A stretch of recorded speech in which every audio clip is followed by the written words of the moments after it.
All right. And why is that not playing?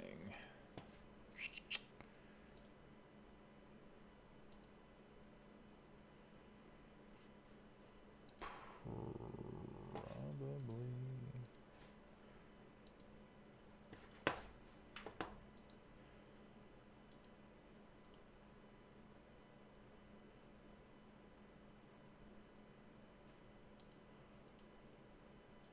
I wonder what's going on with the music. Hopefully we have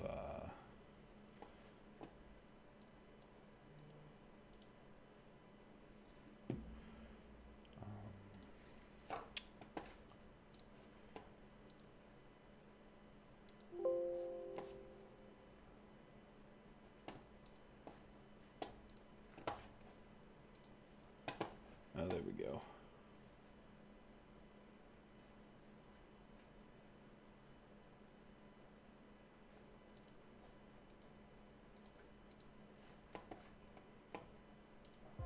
There we are. Okay, we got some sound now. Perfect. And then where to? Get a couple things rolling here, and then we'll be underway.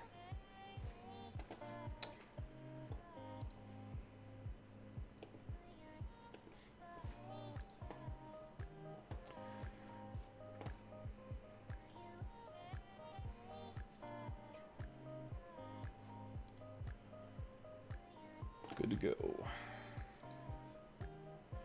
Inks! How are you today? It's been a little while with the holidays. Feeling good to be back. How was your Christmas?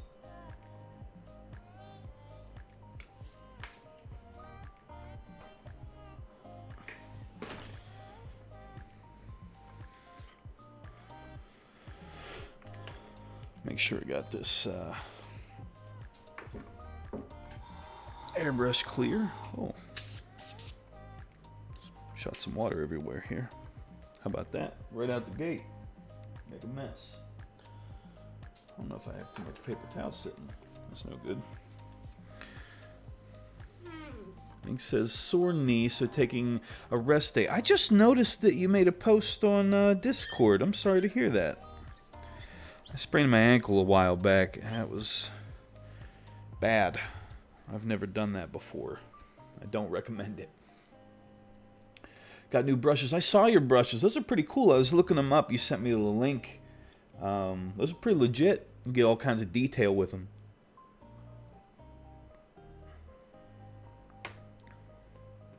I think... excuse me. I think today... we're going to try and get a couple things to a better place. I've got some friends that are going into the local hobby shop today, and I think I'm going to go visit them and paint while they play some 40K. It might be a good time to... I don't get out much. It might be a good opportunity to showcase some of the Marines I'm working on.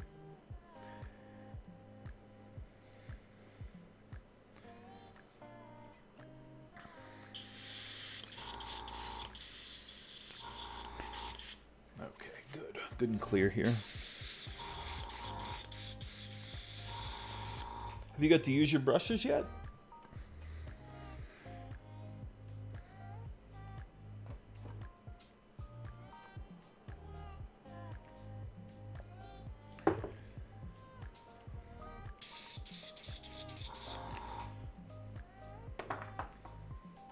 Well, that's good.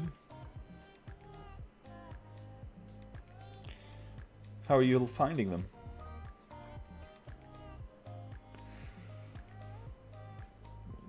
Need this, a little of this baler.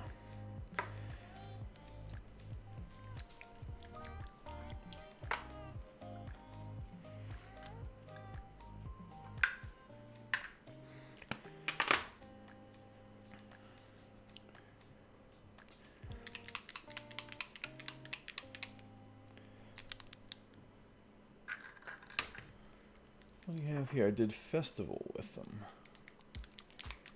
Okay, yeah, I saw this picture.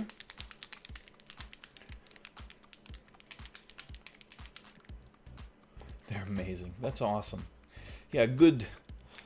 Every artist needs some good tools, huh?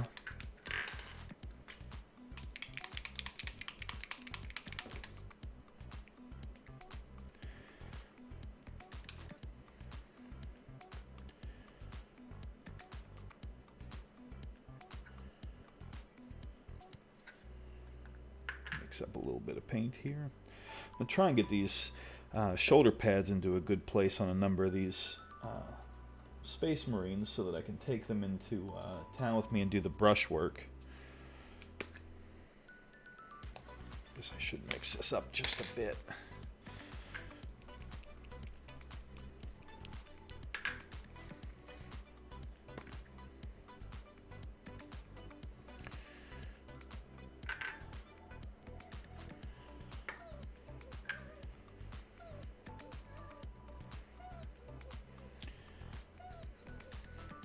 Probably not nearly enough. There we go.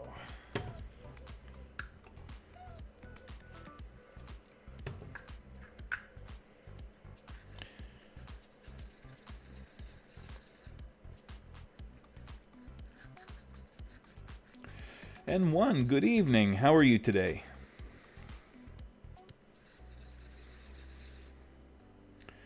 I think we need to go just a bit. Probably several bits brighter here.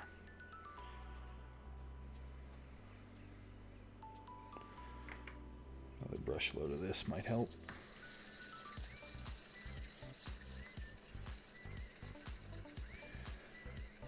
Oh, that's good. I hope your holiday went well. I was just talking to Inks about some new brushes they got.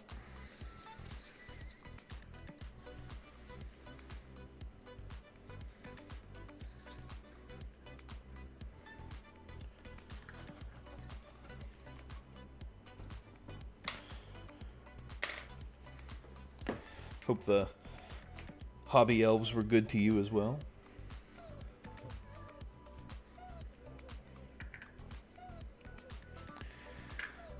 Oops.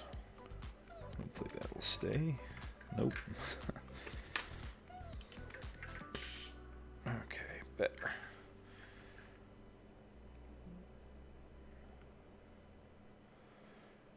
Let's make sure we got a good clean spray going. So just clean this.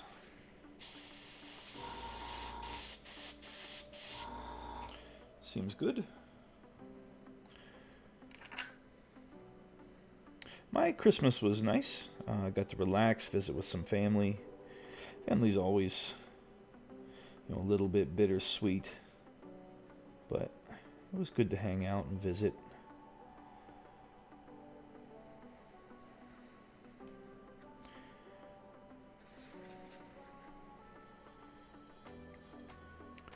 Just loading up my airbrush here little by little. I'll show that. I suppose I could be showing that.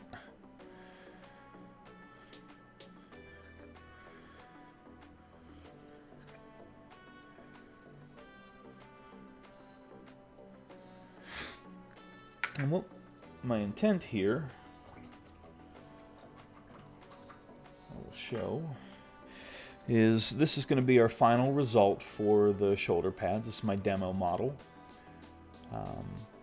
Obviously there's a lot of stuff I need to detail out with blacking out the gun and doing the dry brushing and a number of other things, but we're going to be getting the shoulder pads to this level on all these guys.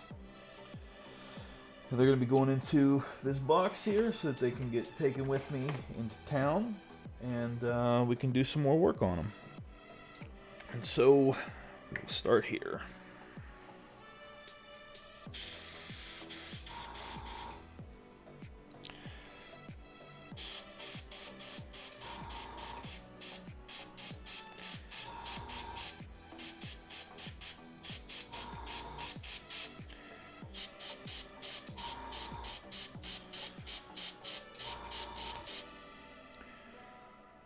I hope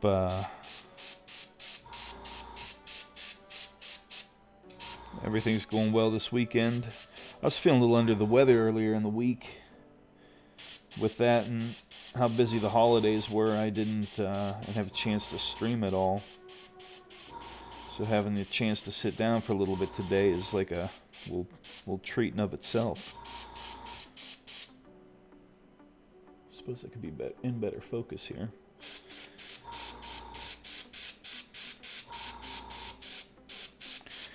Even though this is the highest point of the shoulder pad, because it's angled, I'm going to be making the top portion here brighter than the lower. Working a bit of a different angle, so to speak.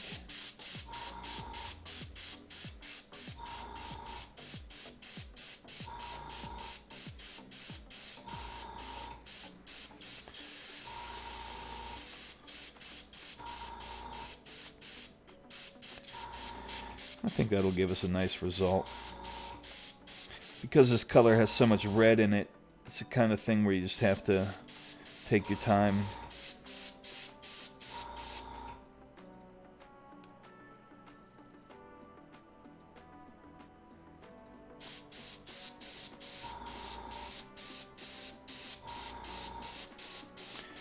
Anybody have any fun plans for the new year?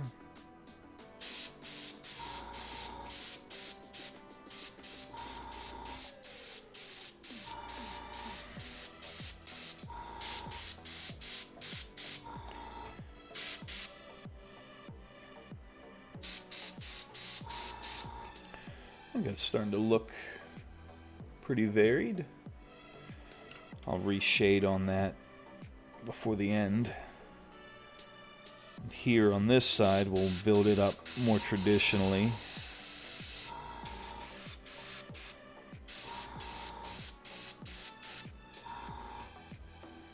Turn them this way.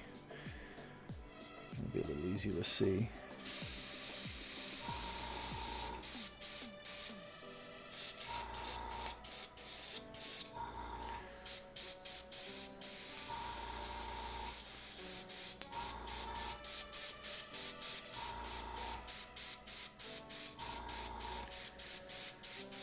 Just overclaim a very little bit of that underlayment.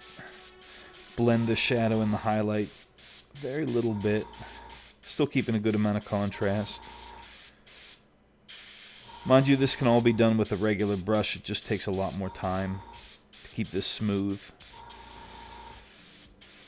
Because this is for somebody else, and I'm in a hurry, the airbrush is just the tool for the job. I'm doing big sprays on my thumb to clear out any backlog or clogging that might be happening on my needle. Hexneck, well hello, how are you today? Hope your Christmas was nice. Whichever holiday you may enjoy this time of year.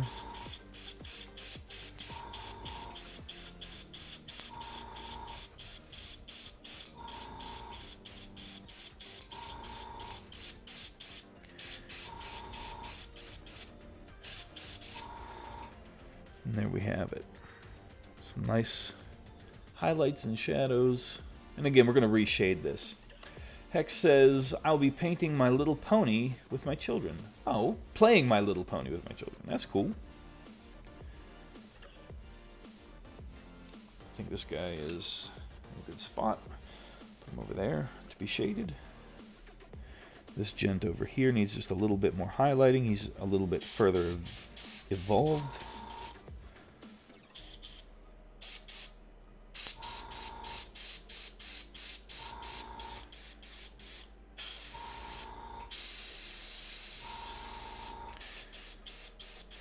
Sounds like a good time, though. Getting in some time with the little ones.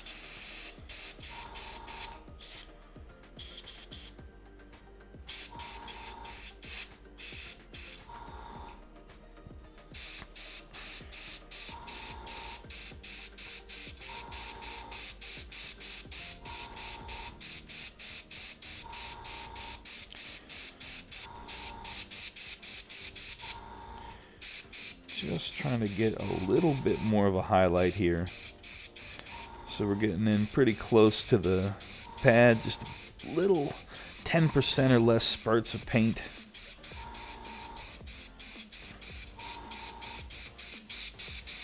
As it starts to build, I'll back up ever so slightly and blend it out.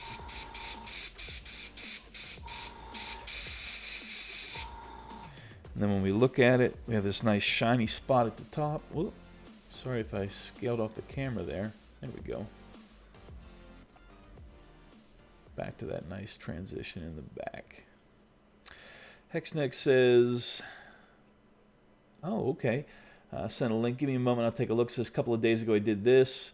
Yeah, RPG are cool in my opinion. There you go. So I'd gladly play with them. At least they don't play on the TV or watch cartoons. Hashtag interactions, absolutely.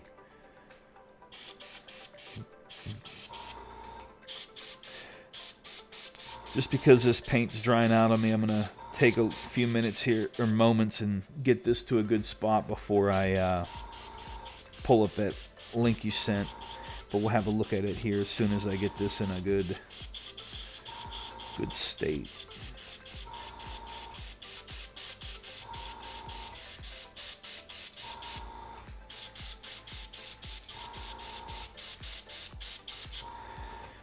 Yeah, and there's that one. That one came together rather quickly. Sometimes they take more, it just depends. Let's have a look. Let me get the next guy up. Always looking forward to do some better job next time. Okay, what do we got here?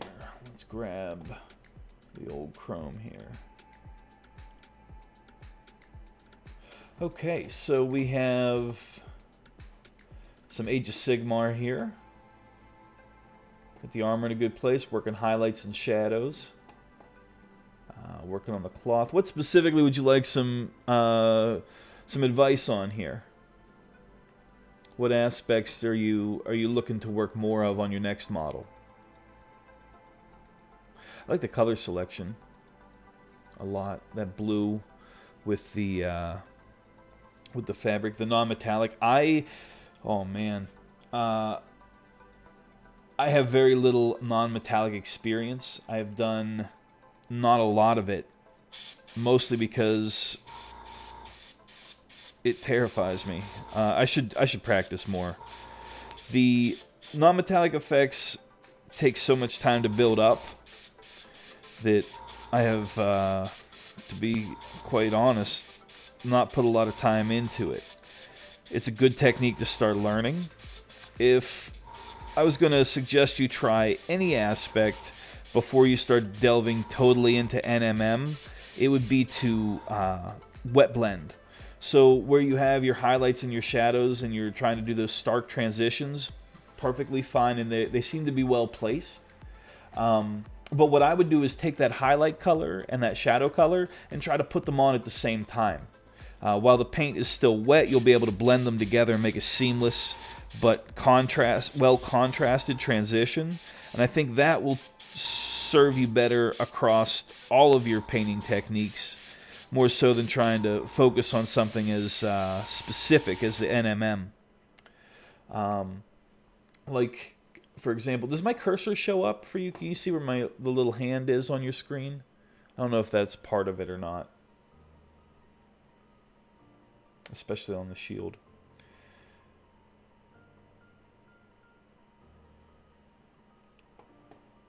Yeah. If you look, oh, there we go. It's playing. I know it's a video. Do I have anything I can pause here? If I hit the space bar? No, it won't let me pause. Next link you will see.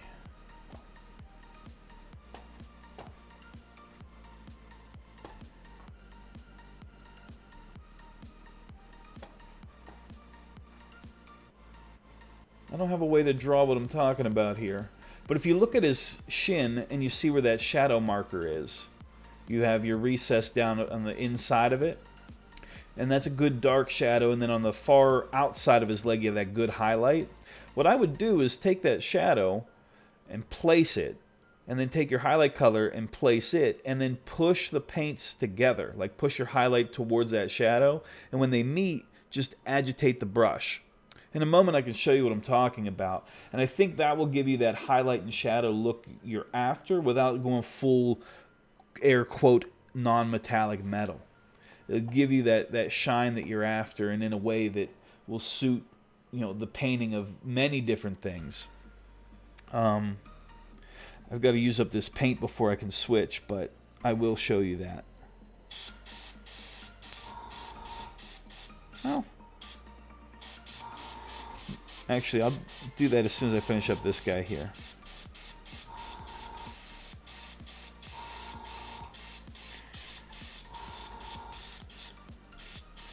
Oh, nope. Tip's dry anyhow. We'll just do it now. If I gotta clean it, I'm gonna clean it. Okay, so here I'm working with my highlight colors, and I'm just gonna whip up a quick little mixture of my shadow, which for me is this purple. For you will be your darkest blue. Lizard Runner, well, hey buddy, how are you today?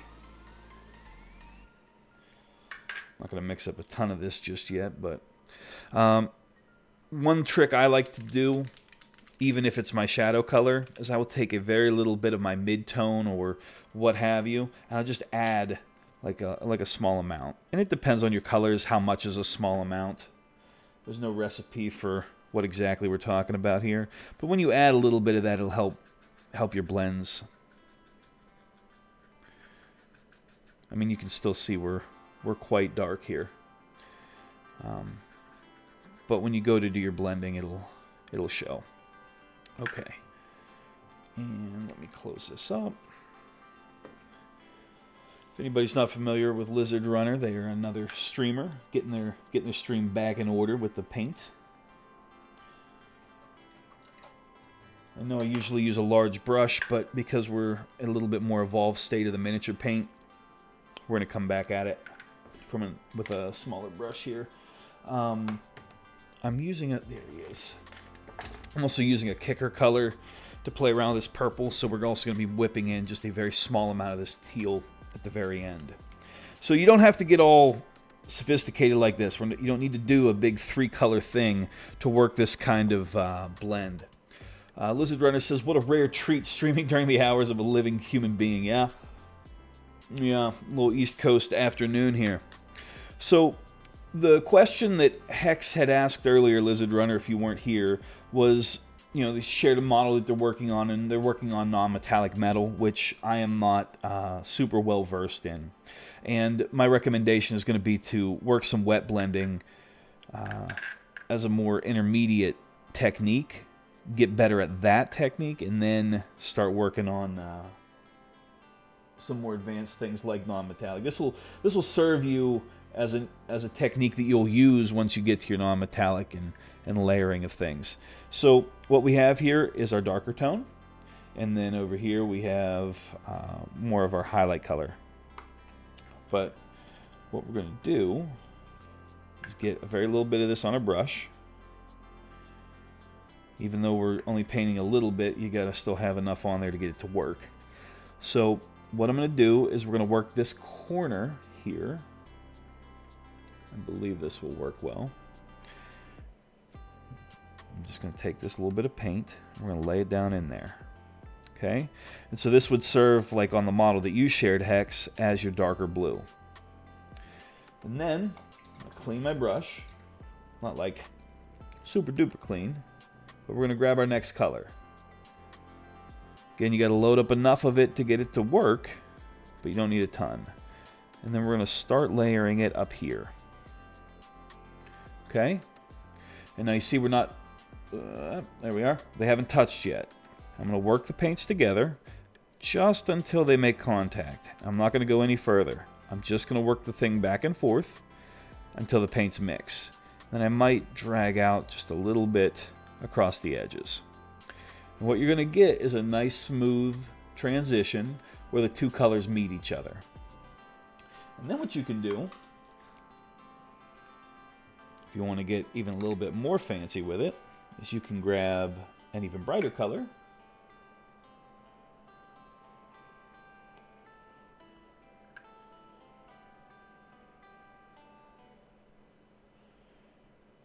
we are. Just mix that up on the fly. While your paints are still wet, start to bring it down into that first color and transition it like so. Then you get that going. And then you take your kicker color like me, and lay it down here in the recesses. And agitate that in as well. All while it's wet on the miniature, and you haven't, it's super forgiving. So if you're not happy with it, you can always paint over it and go back and forth and back and forth. Or just leave it the way it is. And enjoy the results you're getting. And they'll start to blend, let them dry, and see what you can get. Hexneck says, I will gladly try. I think, honestly, there's so many cool effects you can get when you look at people that try things like non-metallic metal and object source lighting. There's a ton of them, right? You have the dark lining, you have the super bright highlights, all these things, but they're all finishing techniques. I see you, Mikey. I see your comment, Inks. I see you there, Turkey. Give me just a hot second to finish this thought, and I'll get to you here in just a moment. So, but when you look at them, they're all at the end of the process.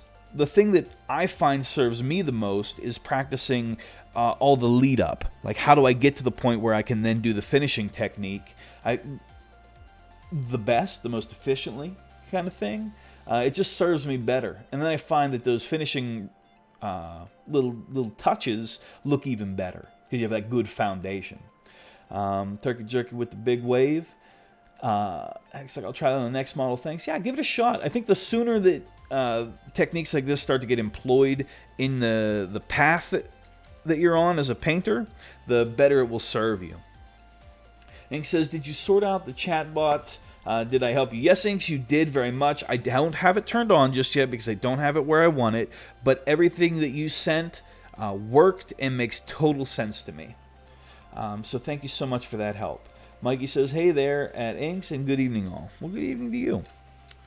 We're just working on some shoulder pads and covering some questions. I hope everybody that's joining us had a good holiday. Let me clean off the dry tip here, and we'll continue airbrushing.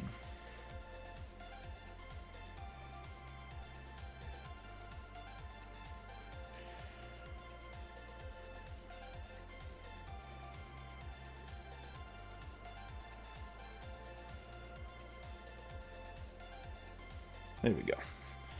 Paint was a little drier than I expected.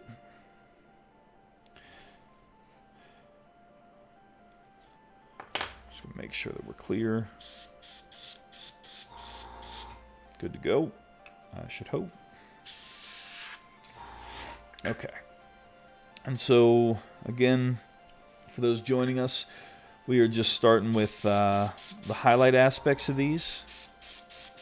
So from the top, and then the next step will be to come back in and shade them a little bit.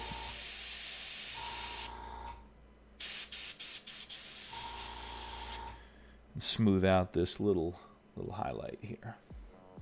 Do the same thing on this side, except we're going to angle a little bit up because of his arm's angle.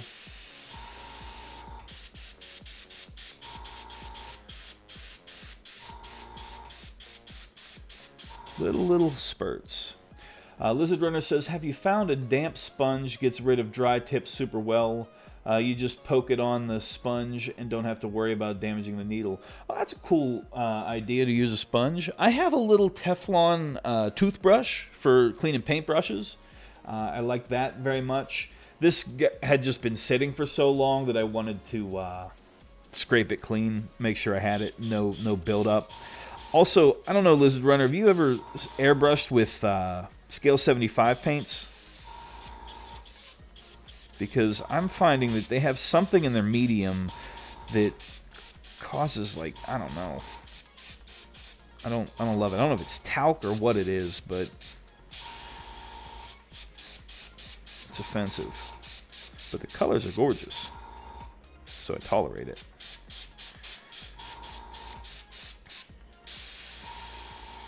That sponge is a good idea, though.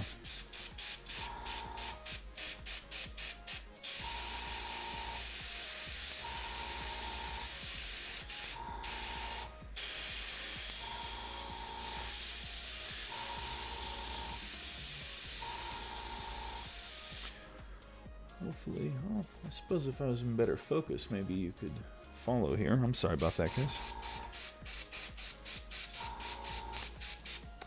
Ooh, there we are. Lizard says, I've never used Scale 75. They are gel-based paint, so they don't play super well with other paints. This color combination I worked here is a 1 Scale 75, 1 Reaper, 1 Vallejo game color, 1 Citadel air color. So I don't know if we could have more varied colors in there, but yeah, the red is actually a Scale 75. I don't know that I've experienced an issue with that yet, but could be, could be.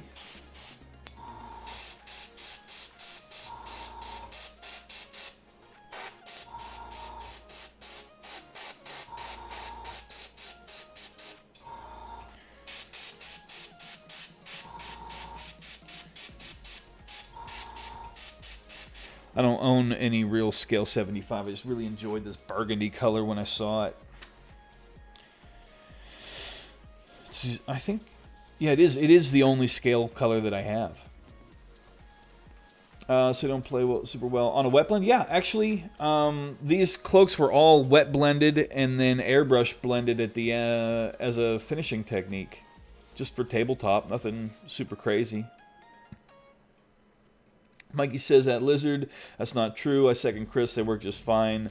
The gel really isn't a big deal. I've used more war colors than I have scale, and they're gel based, and I think that they mesh okay. I don't have a problem. I have my issues with the paints, but not that they won't mix. They all mix. I use I think for me I run into less concerns with that because I use a ton of these heavy-bodied acrylics. Now these don't go through an airbrush at all. If you want to have a bad time, give that a shot. I did. I learned. But yeah, this stuff is excellent, and the medium in it is super thick, but also super opaque.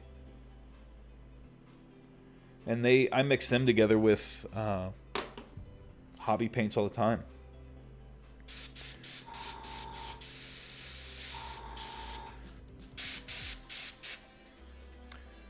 Sorry, I got the camera in a new position here since I was working on that big old bust. I didn't share this online, just to a couple of Discords. But I did start the beard. Where did I put him? Oh, here he is. I did start on the beard of that dwarven bust. This is just a wet blend of several different colors to try to get some nuance in the sort of volume. Lizard says, well, look at that. Flow Aid mixed with that stuff with whip you up a nice airbrush color. Oh, yeah, some Flow Aid. My airbrush thinner is actually mostly distilled water. With a little bit of isopropyl. And then a couple splashes of Flow Aid.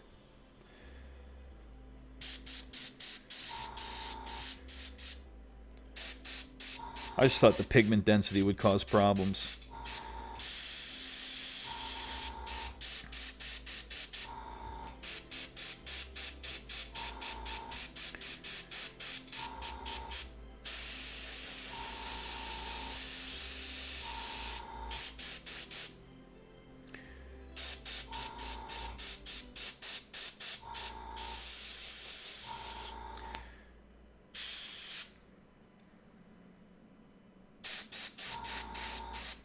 Smooth that out just a little bit. I'm going to try to move this camera.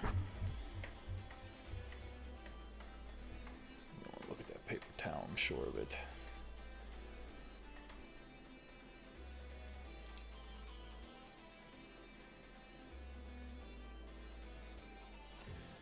It's probably a little bit better of a location for it.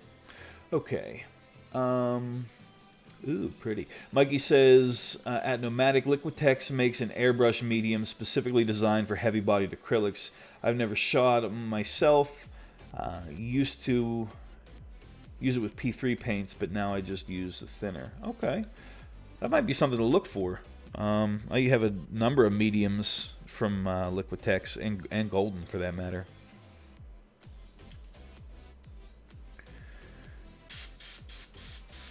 I love the heavy-bodied leather colors. The sienna and umber, both raw and burnt, are excellent. And then, of course, the tried and true titanium white.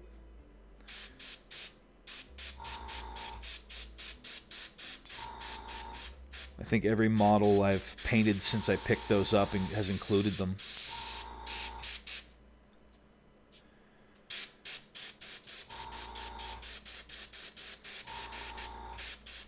Try to get a nice little dot up here.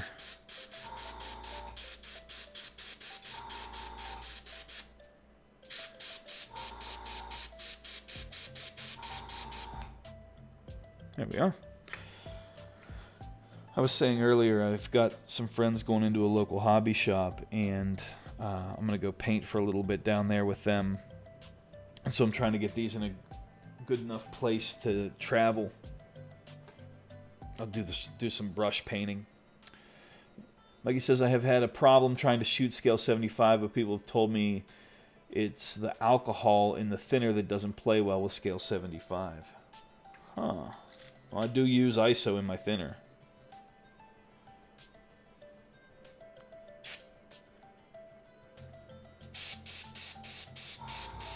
Ooh.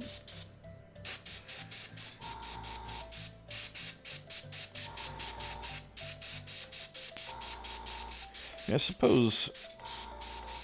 Do you think like a store-bought thinner would be better, as opposed to like my homemade mix?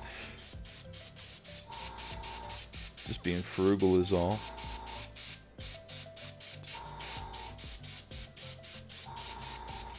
Just changing the angle of my my highlight source, even though it's not necessarily a highlight so much as just a different color.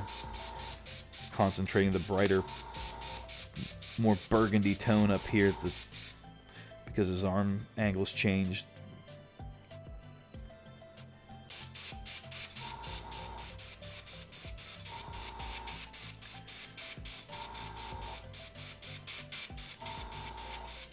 I don't have the issue so much with it spraying as I do with cleaning the airbrush afterwards. Like, yeah, it clogs a little, maybe more than I'm used to, but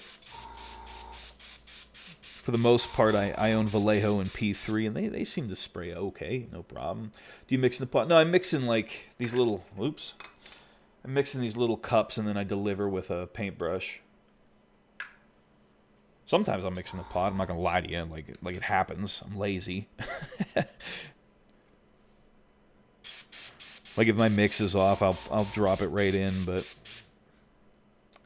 Lizard Runner says thinners you have to match with the binder, because if you use a thinner that breaks down the binder, it can cause issues. Sometimes it's not immediate. What would be a binder that different brands use? I'm not familiar. I might be familiar and just not used to the term. Like he says, I tried water and flow improver. More experimenting is needed. Fair enough.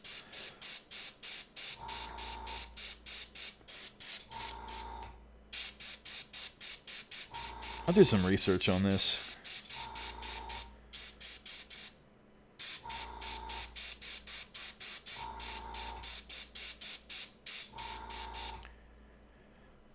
We're going to check the music here in just a second. Let me get a little bit of paint going here. Clan Wolf, pretty sure it's Saturday. It is Saturday, and I want to go to the hobby shop and do some painting with my brush, but I just want to get these shoulder pads in a better place before I go, and I figured why sit here and do it alone when all you fine viewers could keep me company, if you like to. No. How are you today, Clan Wolf?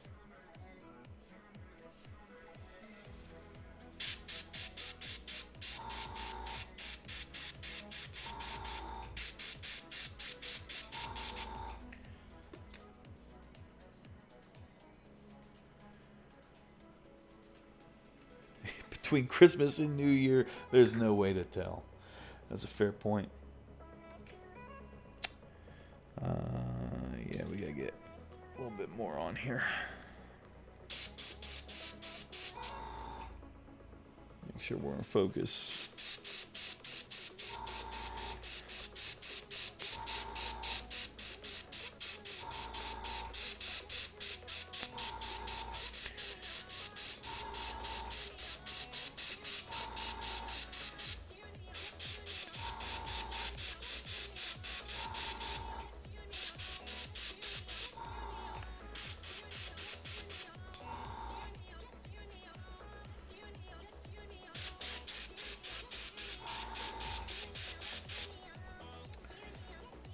Oh, Big Bad Beardo, hey, hey, hey. Well, hey, hey, hey, back at you. Welcome, welcome.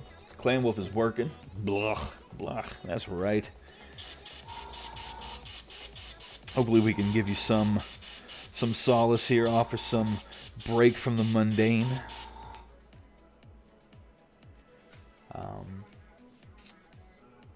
Lizard Runner says, thinners you have to match with the binder. Yeah. I'm sorry, I already read that.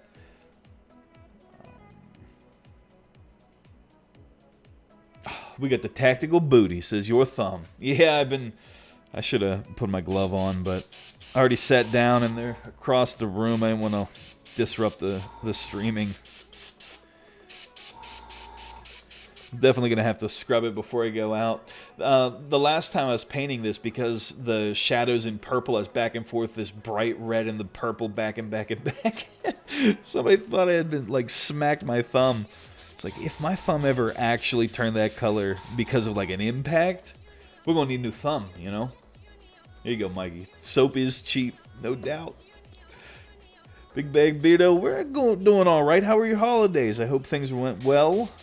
We're just working on some shoulder pads here before I head down to the local shop. I'm going to do that in maybe an hour and a half, 2 hours. It'll be social. Take my brushes with me and do some work.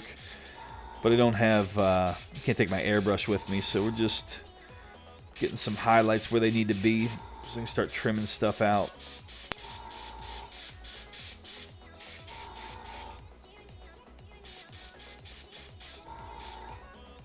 There we go. That's not too bad at all.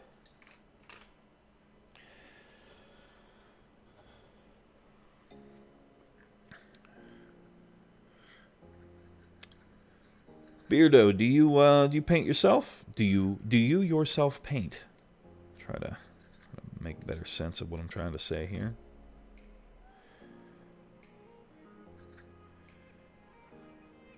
A little bit more paint in here, make sure we're not settling.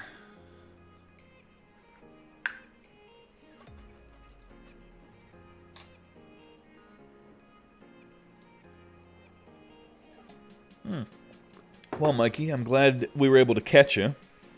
I know with the holidays, my schedule's been all over the place, to be honest.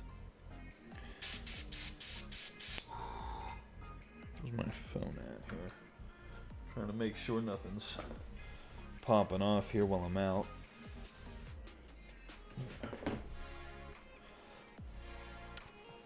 That's actually how I do it, you know. Get more paint on my thumb than I do on the models, but it's only because my thumb looks super good like this. Okay. Ready to rock.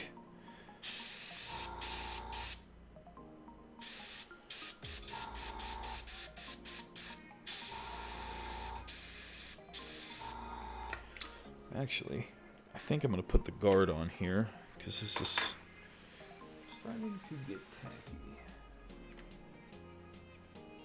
Discord is blowing up.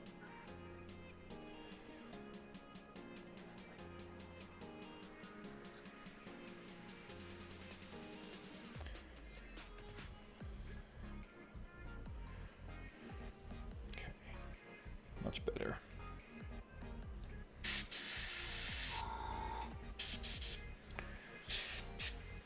We're in focus. We are in focus.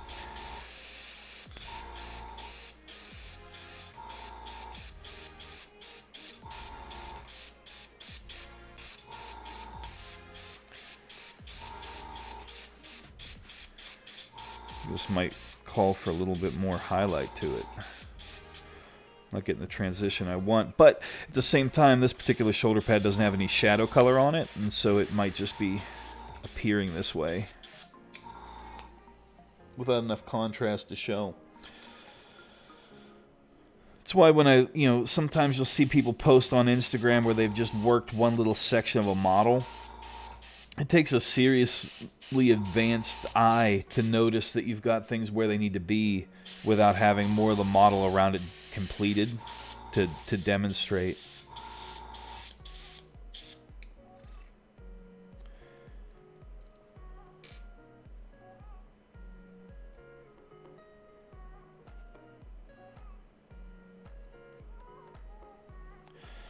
Little dry tip.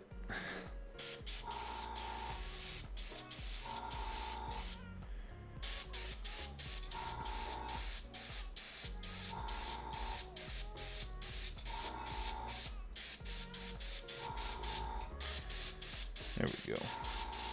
Now we're getting some effects.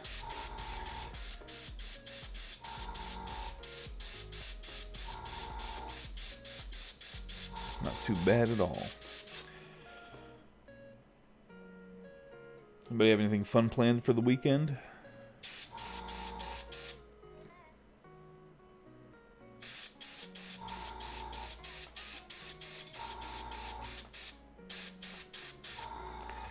Turkey says, I've been airbrushing towel. I do like some towel. I've got a little towel project lined up here soon. I'm going to try to play with some Tamiya paints I haven't got to use before.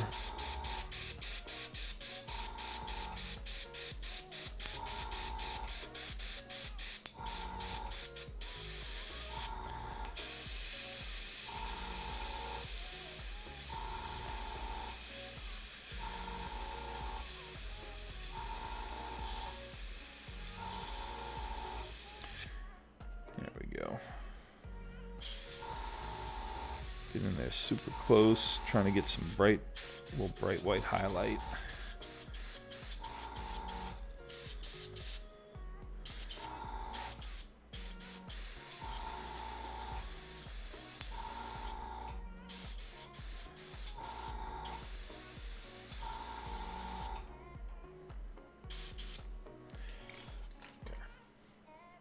Next. Turkey says, new airbrush for Christmas, and boy has it made it easier. Yeah, it's a pretty efficient tool, right? What kind of airbrush did you end up getting?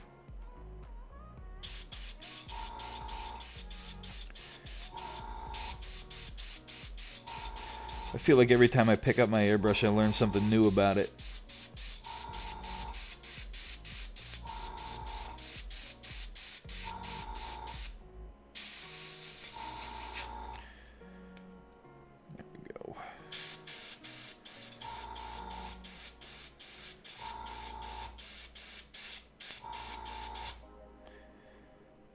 Even if it's not intended, and I'm learning a lesson the hard way.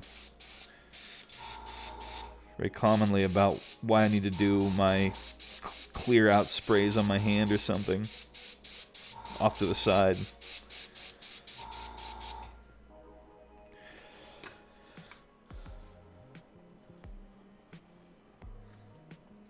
I get HPCS.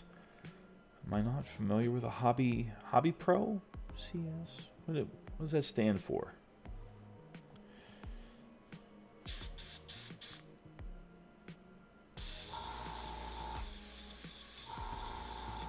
Iwata Eclipse. There you go. That's a name I do recognize.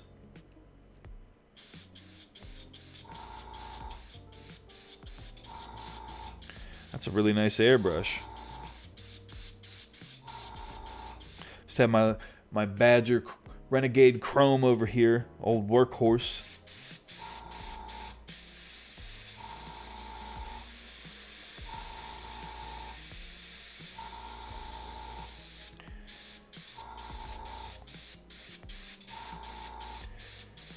Treats me all right.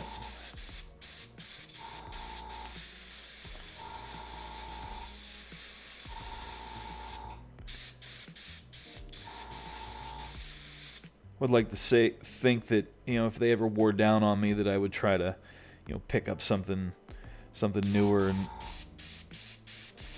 But these badgers are real workhorses, and I like that about them.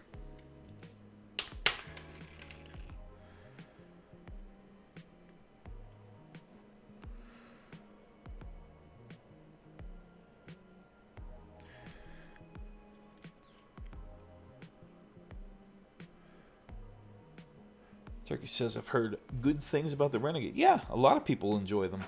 They do a good job.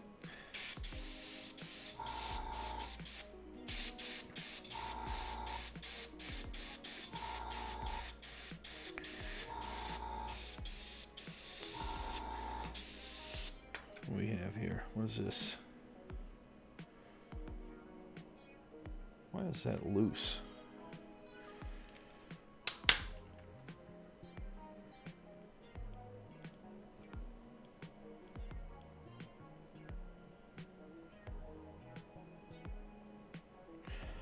Technical difficulty. I think we're going to be all right.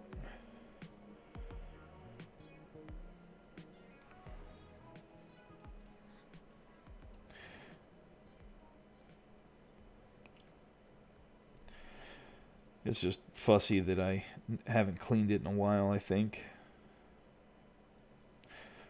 Or perhaps the last time I cleaned it, I wasn't as...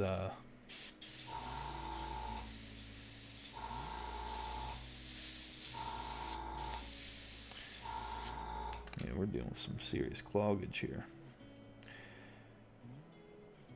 I knew this needle had a little bit of something, or the nozzle had something up in it. I was just too lazy to take the time to scrape it out or anything.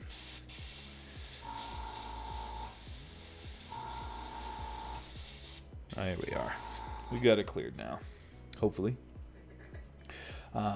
Turkey says, I was using an old master airbrush before the Iwata, just to sort of learn on. Okay, and how did that go? I've no experience with them. Does it suit the purpose?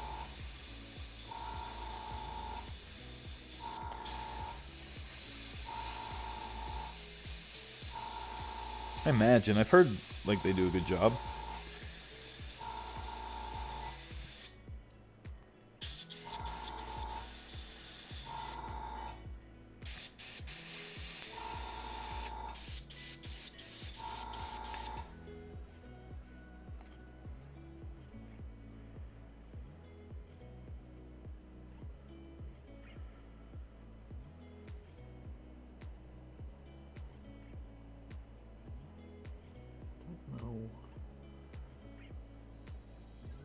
What is up that this trigger has so much play in it? How did that happen? See, like I said, I learned something about my airbrushes every time I use them. And I don't know why the needle would start, or the trigger would start to have some play in it. Out of nowhere. That does not make sense.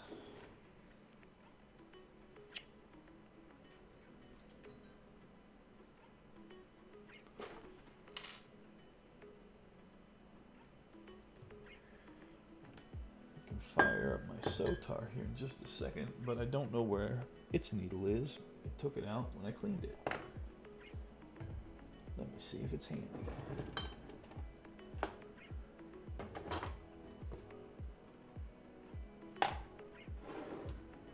Maybe yes, maybe no.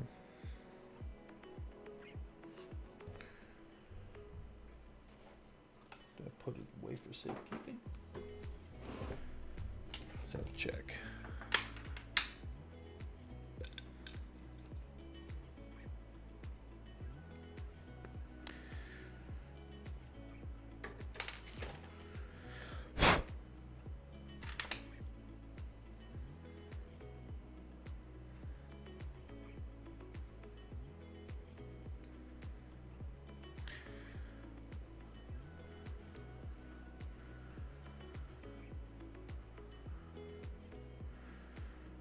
I'm Diana of Themyscira. Did it finally decide to play your join in there, Inks?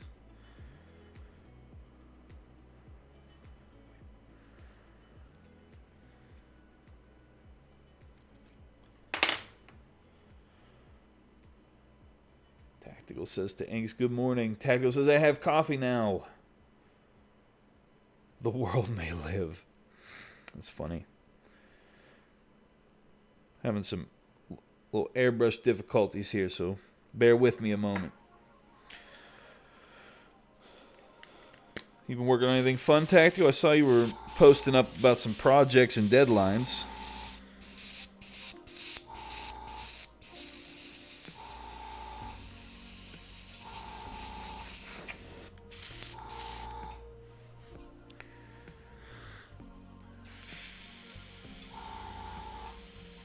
Make sure I get all this cleared out. I really don't know where I set that needle. I'm hopeful that this one is correct, but what do I know? Okay.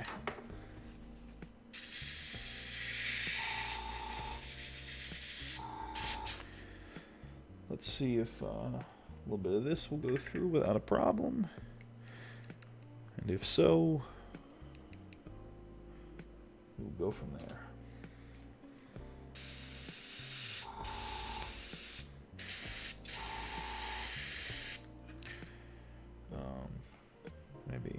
Maybe we'll check with a little bit more. I don't know if this other needle is the right size for the nozzle I have in the Sotar right now.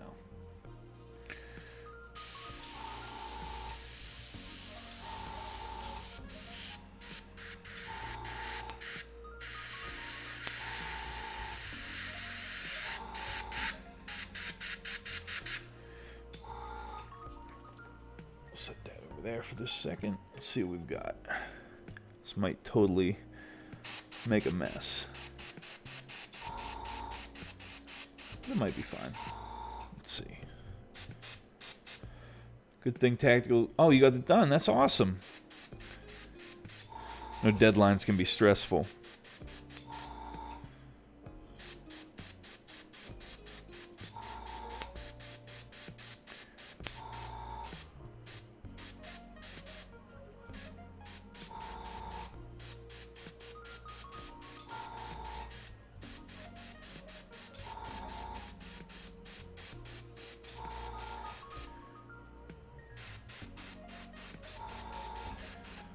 Do this gradual build up here.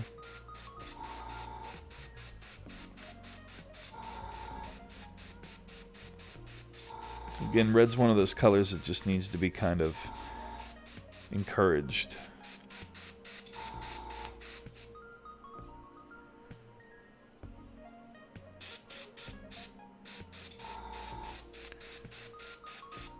Tactical says, I was a pinch hitter. Everyone else had a whole month. I was given 5 days.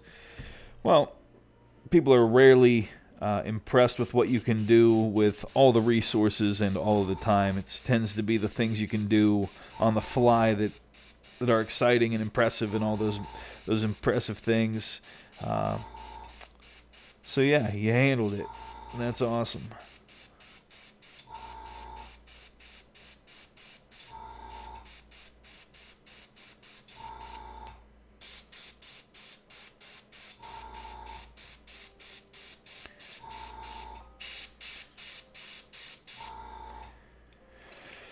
Okay, so since that's working, let's transfer from cup to... We're going cup to cup.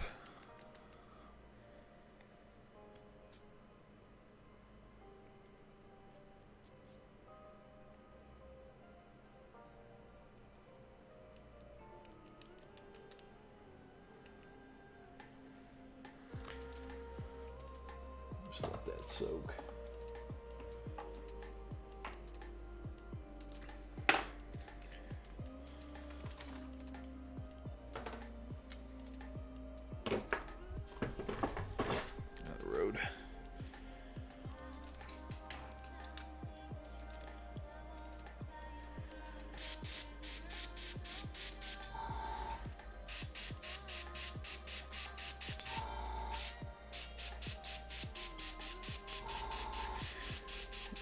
Again, we're just building this up gradually here.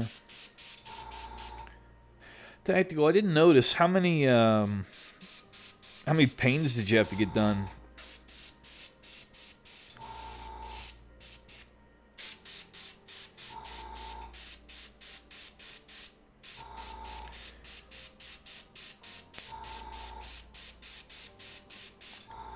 Five. Wow. One a day. You're moving.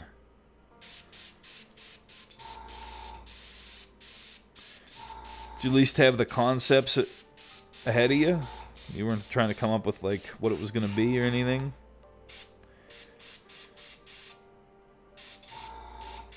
Doesn't leave much room for creative error if they didn't have it like conceptually in front of you.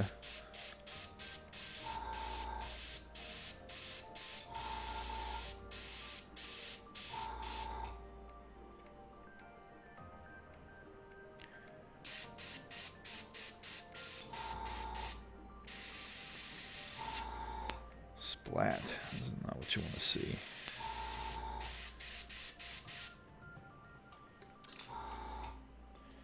Where are we at here? There we are.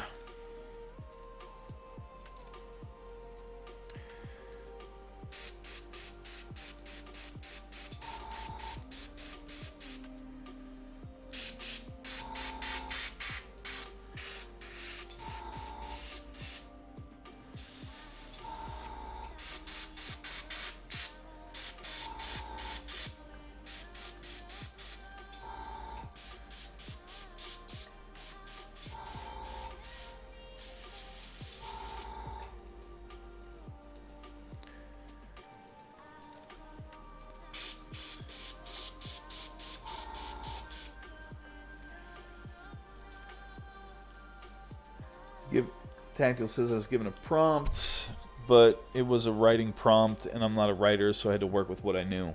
Oh, yeah. Let's see how that might not be ideal.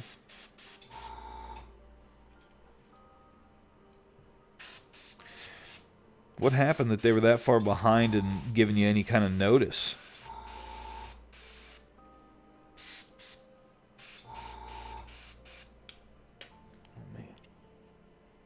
Itchy. Sorry.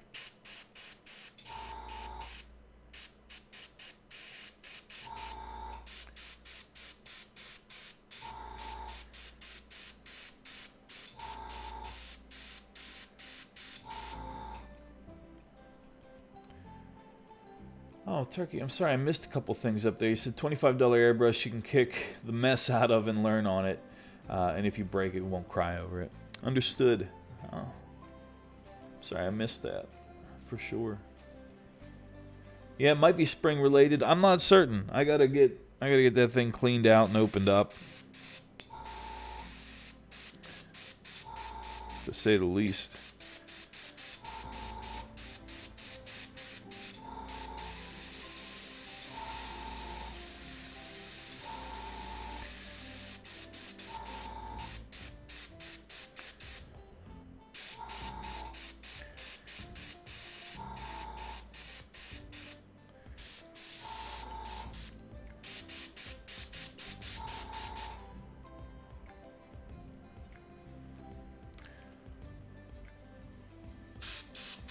This cleaned up here.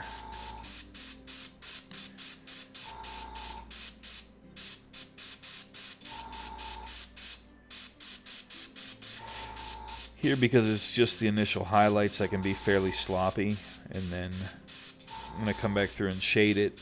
There I'll have to be careful. When I do the final highlight, we have to be very careful.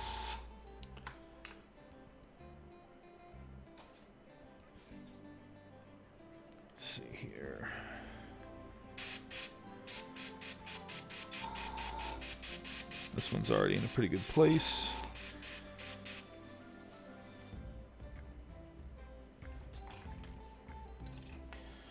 Commandant. What we got here? Tactical says they had some people drop out last minute. Well then. Sounds classy on the people that left you hanging.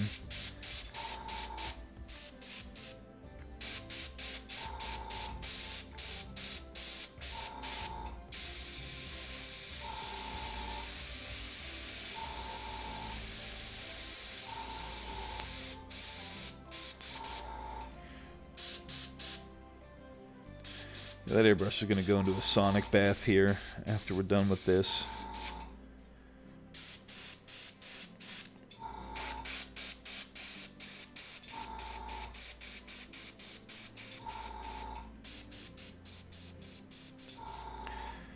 What have we got here?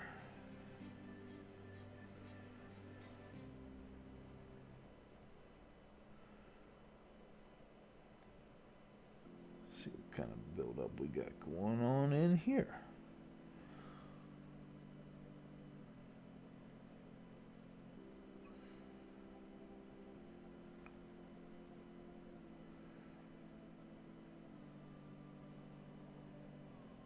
Nothing crazy.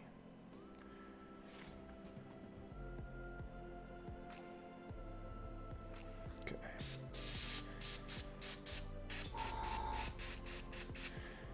Alright, we're back to normal. Let's jam.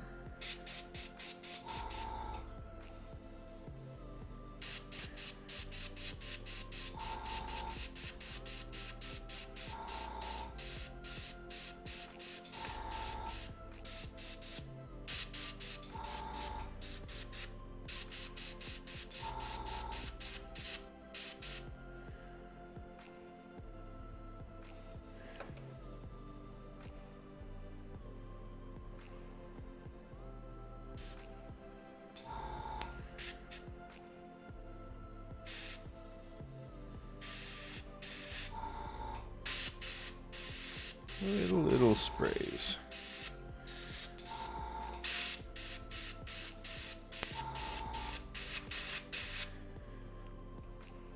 Dave's Mini Art. Welcome. Says eats all. Oh, greetings all. Stupid keyboard. What are you gonna do? Welcome, Dave. How are you? We are just doing some airbrushing here and then get into some brush work here shortly.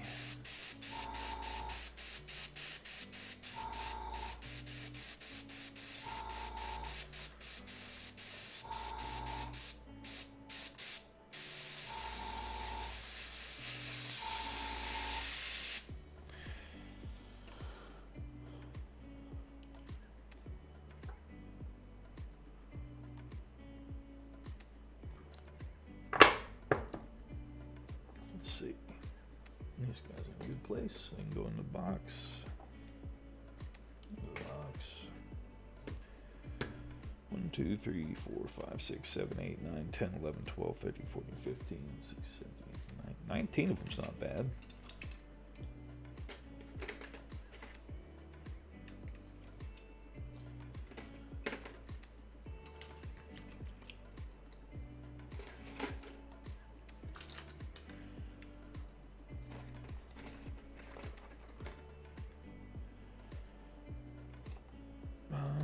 How about this guy? Yeah, he needs a little love.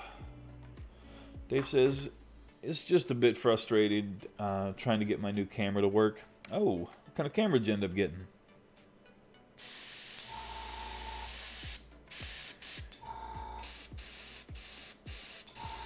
Cameras were a hot topic the other day in one of the Discords I follow.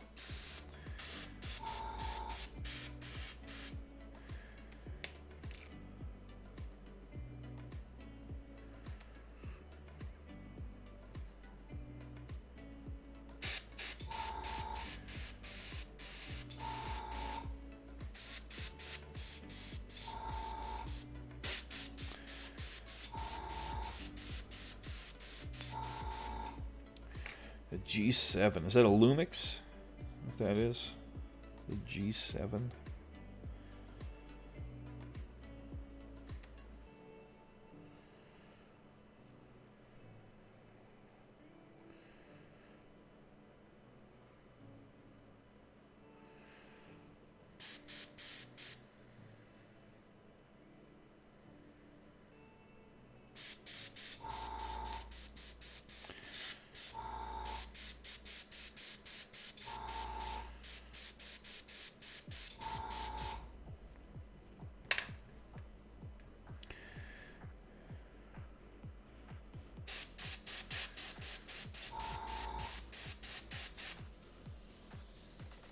Yeah, Panasonic, sorry. Okay. What's your issue? I know a little bit about settings and so forth. If it's anything I can help with, if you'd rather just play with it yourself, I get that too.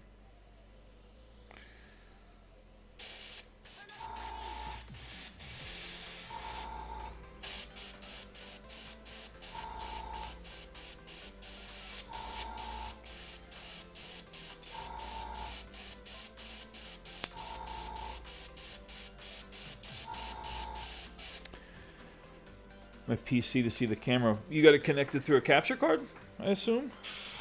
What brand?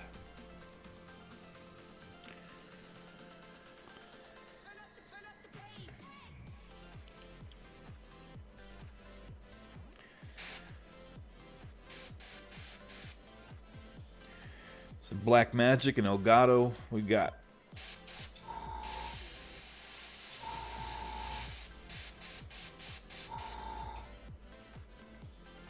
AverMedia. Okay, you using what for your video card? You got a NVIDIA or an AMD?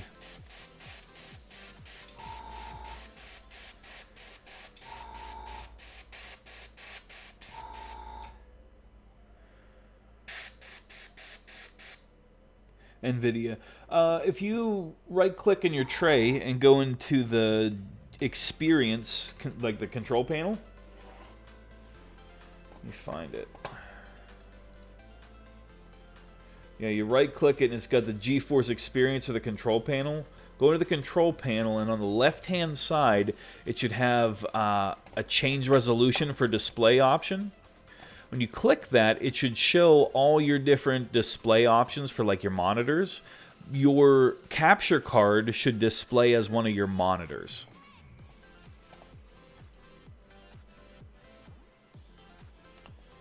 What did I click on? Hang on, I've lost my stream. There we go. Better.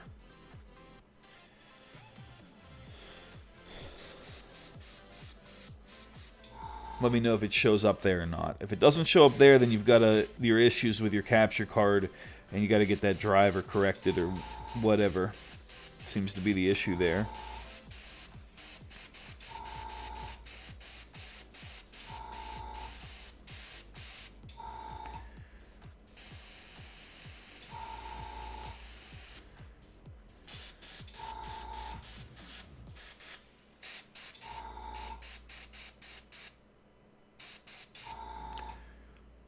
There we are. I don't know why this is not as bright as it was when I started this endeavor. Oh, what's up with that?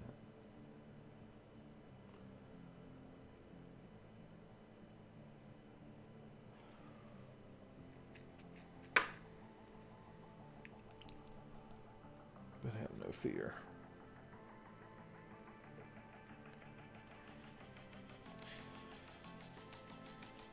Get a little bit of this added into the mix. That would help.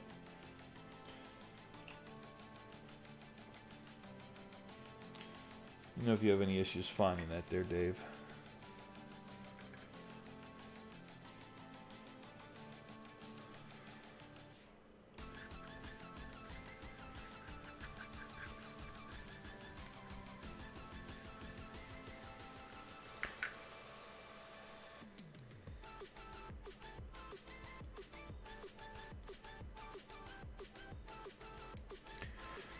Just adding a little bit of color to the pot.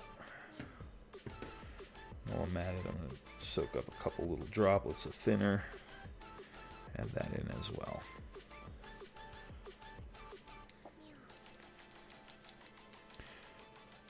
Let me see if I can share my screen. I'll help you. Do I have that set up? Chat, browser, menu, face, destination, goal, Discord.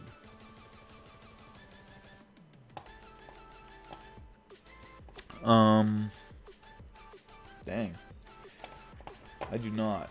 Otherwise I would. Yeah, in the lower right-hand corner of your PC, you should have your NVIDIA icon.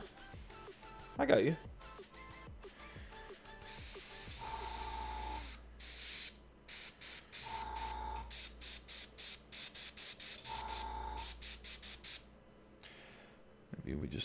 bit thinner here. Maybe that'll help. Or maybe it'll send the whole thing and ruin it. Ruiner.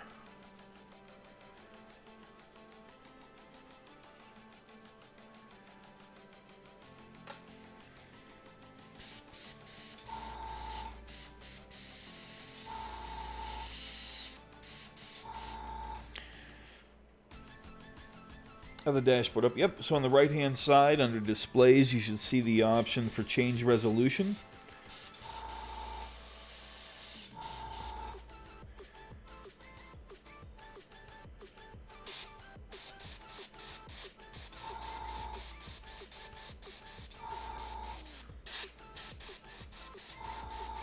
Okay, we're starting to get some sprays now. Yup. And is your capture card and camera an option?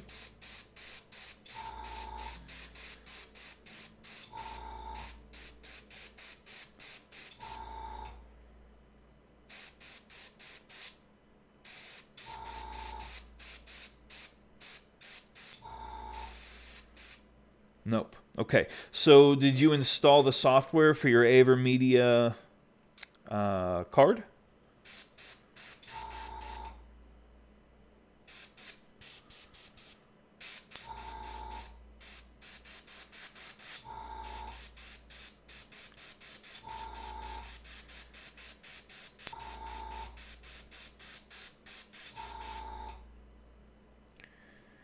Because that could be it right there. I'd hit up their website and grab a driver.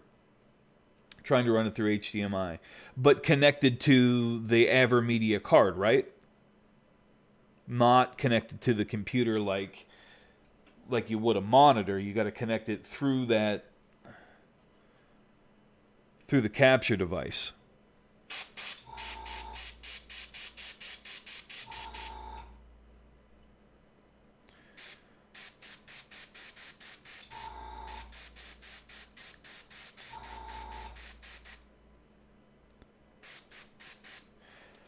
Wherever it happens to be connected through your PCI.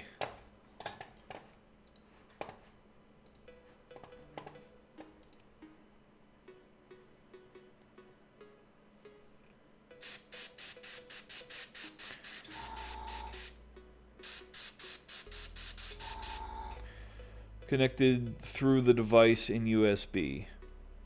Explain. So, how does your capture card connect to the computer? Is it an external is that what connects through the USB?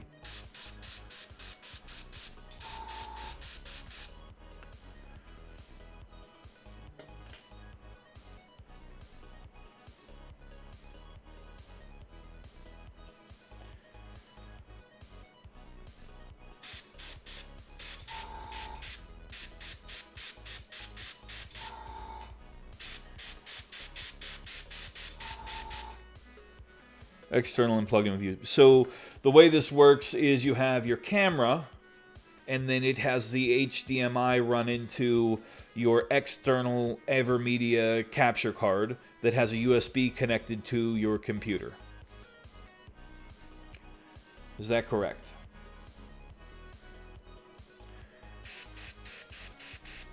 Yes. Have you rebooted it since you plugged it in?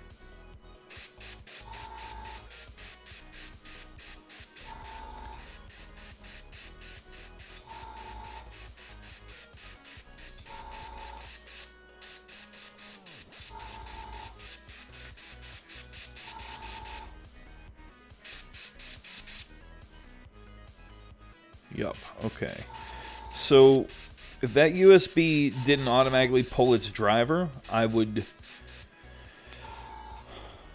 go through their website and download that driver.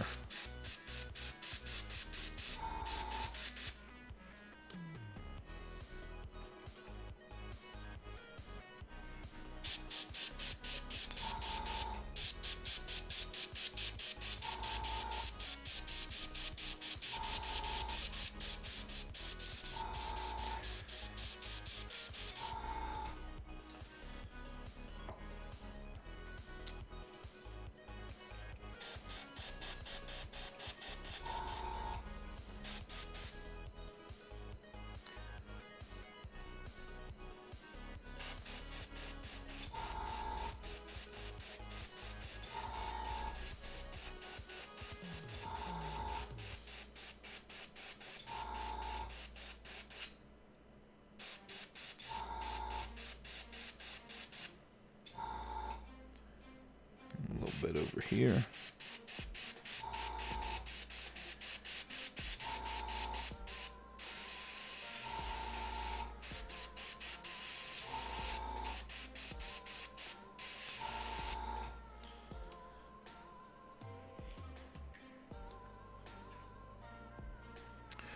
Went to the website, put my model number, and it didn't recognize it. Going to try again. You could sometimes, excuse me, the manufacturer's websites can be a little particular in how you enter them in. It may be beneficial to Google Media, the model, and then the word driver. Make sure it's in Google, and make sure that the result that pops up says it's from their website and not like somebody's driver installer. Like, you don't want that for sure.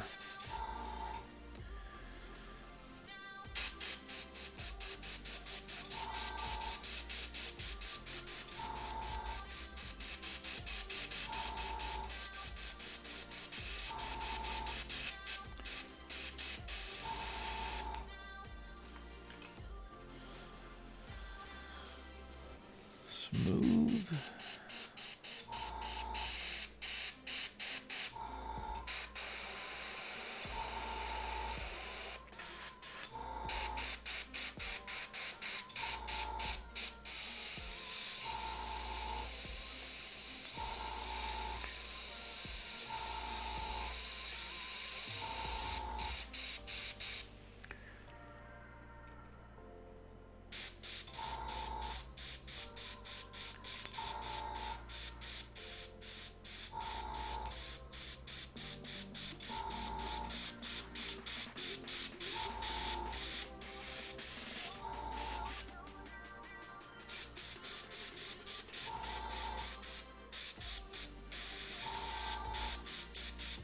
Just trying to get the tip of this thing to brighten up.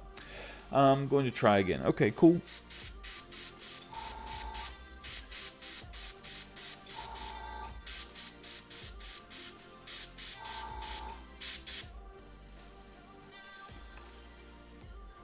How many more of these are there? So many Marines. Oop.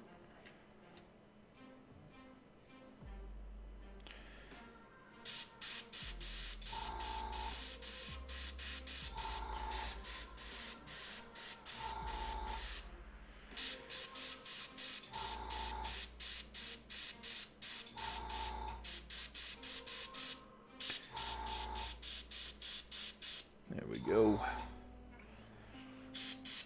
Starting to show up a little bit better. It's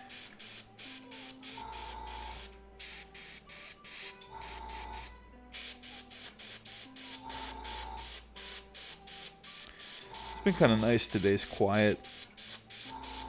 Getting some work done.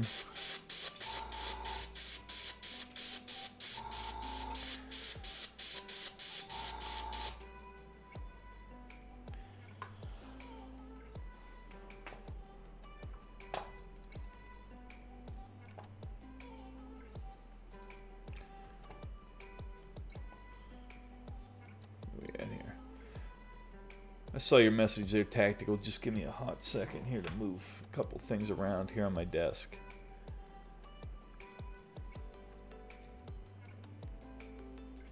It says once you get the driver installed, you will have to restart. Tactical is 100% correct.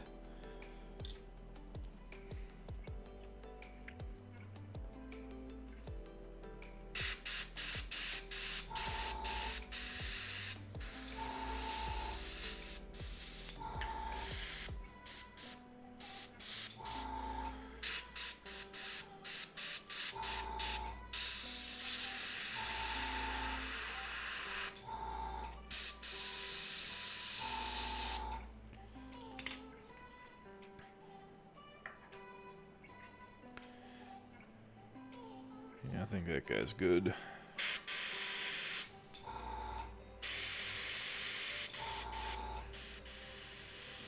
Oh God. Little clog action there. How nice. Not very chill at all. What do we have here? Keeps asking me to enter a model number when I try. Yeah, well, What's the model number here? You said it's an Avermedia what? Avermedia.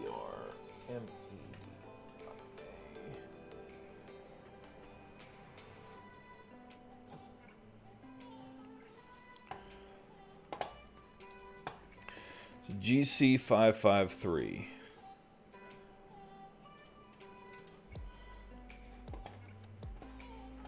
Live Gamer Ultra.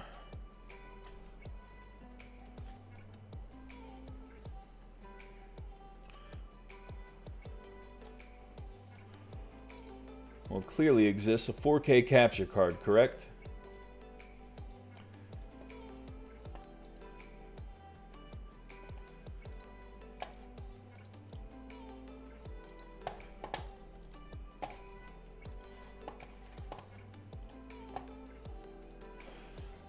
There you are. Oh, you're no pain at all. That's what I do for a living. Look things up. Get a purple belt and looking up where things are.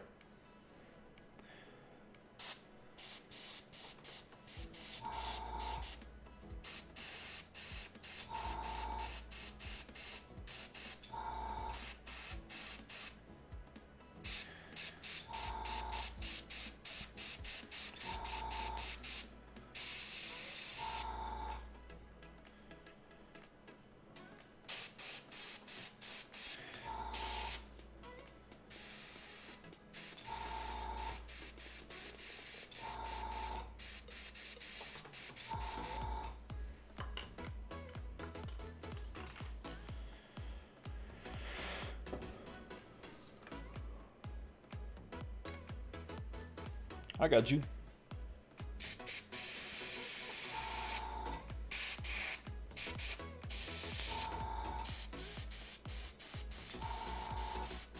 Here I'm just smoothing the transition between the shadow. Ooh, golly. I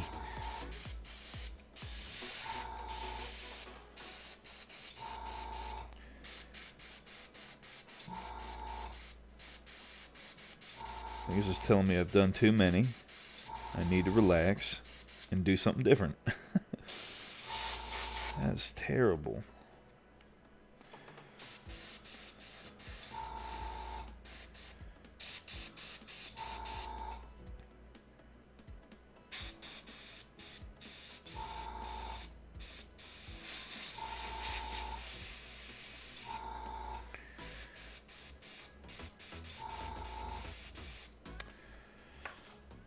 Just remember, you're going to want to reboot.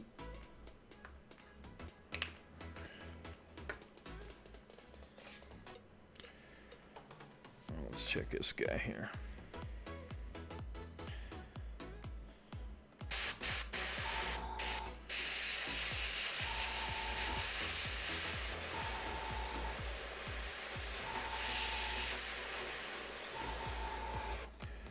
Yep, downloading now. Good to go.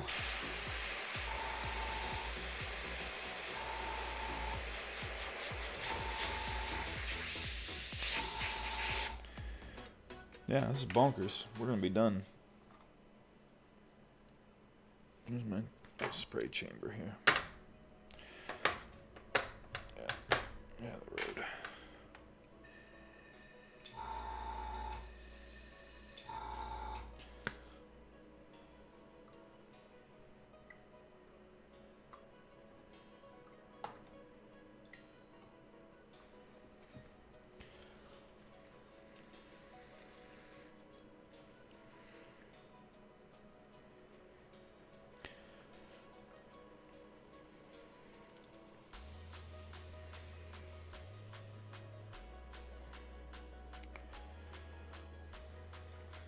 Clear this out.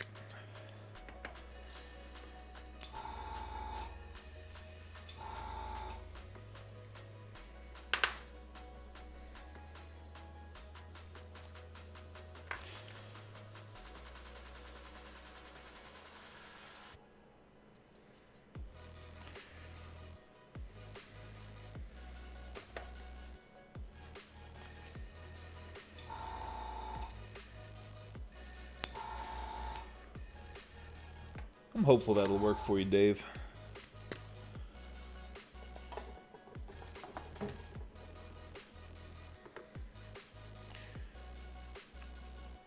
There we are. Just a little bit of rubbing alcohol here.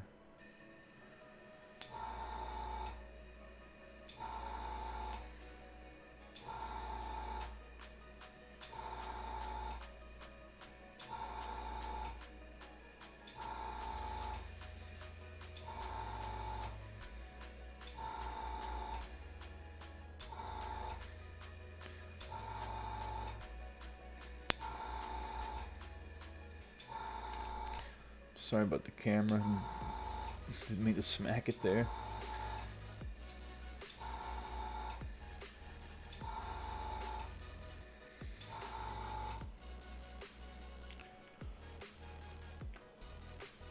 Okay.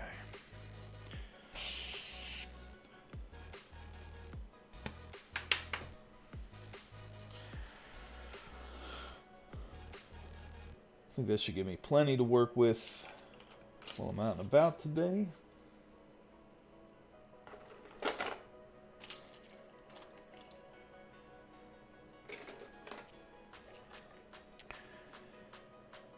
Now let's see here. What else did I want to work with? There's something else I wanted to prep. I cannot remember. Oh, Art Plushie coming in with a big old raid. Welcome, everybody. How are you all today? Well, I suppose if we got a reason to hang out a little longer, I'll hang out a little longer.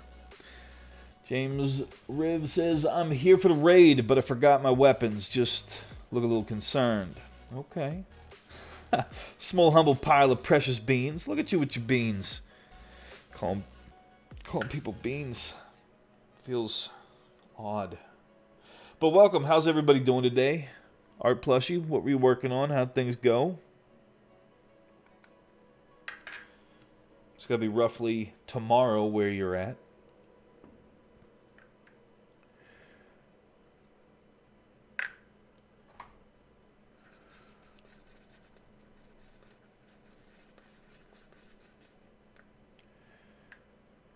Yeah, that's good. Just mixing up some shade tones here. And a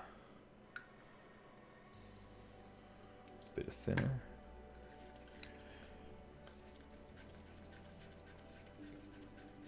Small humble pile of beans says, "Bwahaha, rather you than me."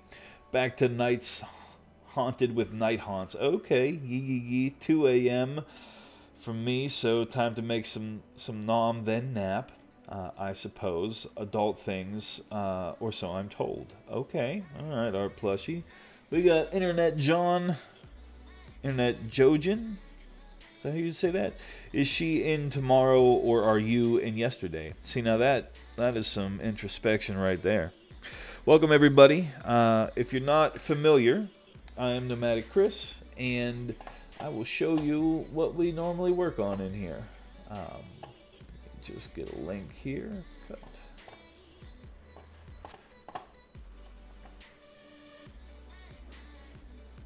There you are. That's a link to my Instagram. And while we wait for this to settle, I can show you a couple things that I've worked on recently. This is a little toady boy that I painted up. Initially for fun. This is supposed to be Friar Tuck from Robin Hood, and I got him and Robin and King Richard, and Robin's a fox, King Richard's a lion, and they were just going to be a nice little time. But then a friend of mine decided, he's like, I don't know what you're doing with that toad, but he reminds me of Chrono Trigger, and I love me some Chrono Trigger, and so he actually purchased him mid-paint job. So he's got to go to a new home. And we got this little guy going here, a little hobbit boy. Got to add some more tones to his gray hair, but the volumes are starting to take shape. We've got Snick in the building. For those of you not familiar, we've got a legitimate artist in their midst. down there and Snick. But yeah, I've got to fully distress this bag, but I think the volumes are where I want them.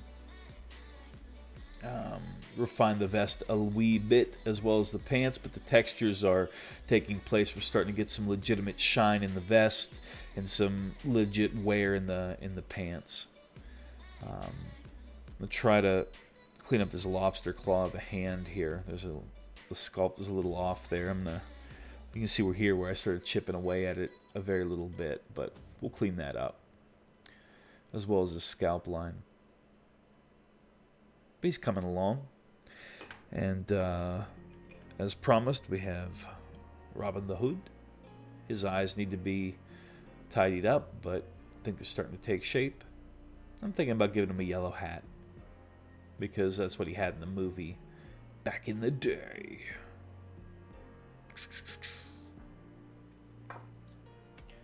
So yeah, how's everybody's holiday? Hope everyone's having a good weekend as we head into the new year.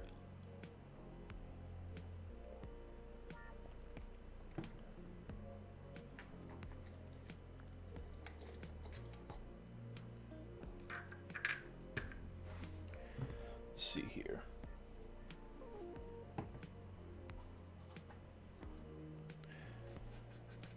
Check our consistency.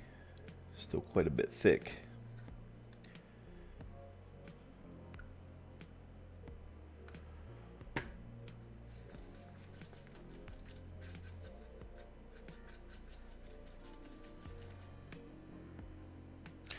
It's a bit better.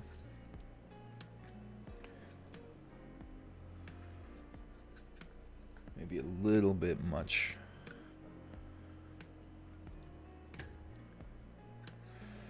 Dave says, restart done. Here's hoping. For those of you that are just joining us, Dave's been having some issues with his capture card to set up his new camera. And so I've been trying to give some technical advice here. Get things running. We got the High Paladin with a follow. Thank you so much for making that corgi wiggle. And I saw your follow there before, James R-I-A-V, Rive? Not sure how you pronounce that. Please correct me where I'm wrong. Thank you as well. Tactical says 2020 better be all the cartoons promised me it'd be. Oh, there you go. We got Gimli 2020. Let us know what it's like to share the love a little. I think this is okay. We'll see. Let's load up some of this shade and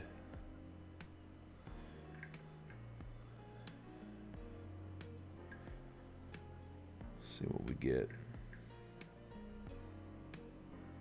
This purple is pretty dark.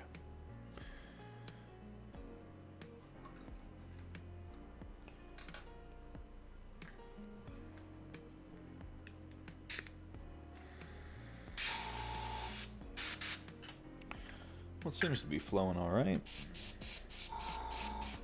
Don't mind my thumb. I do most of my painting there. We got the High Paladin says, oh, hey, Chris. I remember you from a while ago. I think we've crossed paths before. Well, glad to cross it once more. James Rive says, you said it right. You were the second in years. Well, don't call me unique, but I do aim. There you go.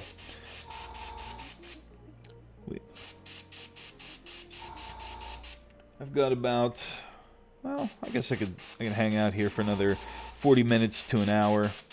I am trying to get these shoulder pads in a good place so that when I head out to our local hobby shop, I can do some brushwork, details, things of that nature. Just trying to get some of these boys in a better place for detailing. And the High Paladin says, how are you doing this day? I am well. I'm pretty excited to have a chance to go socialize for a little bit. With the holidays, I've been so busy. I haven't had a whole lot of opportunities.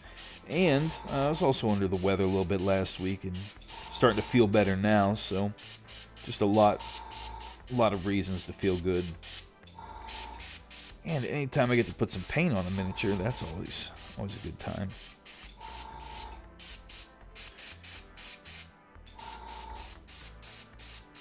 Get this shadow color packed in there good and dark.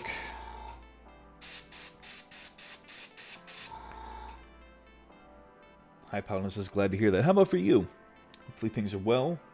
If anybody's had any fun plans or got into anything over the holidays, I'd love to hear about it. Any fun hobby stories or otherwise.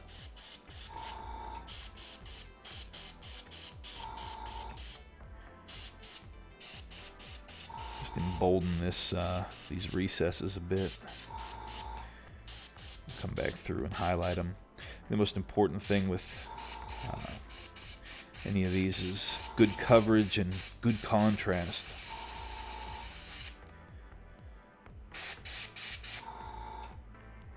Tidy up his armor as well.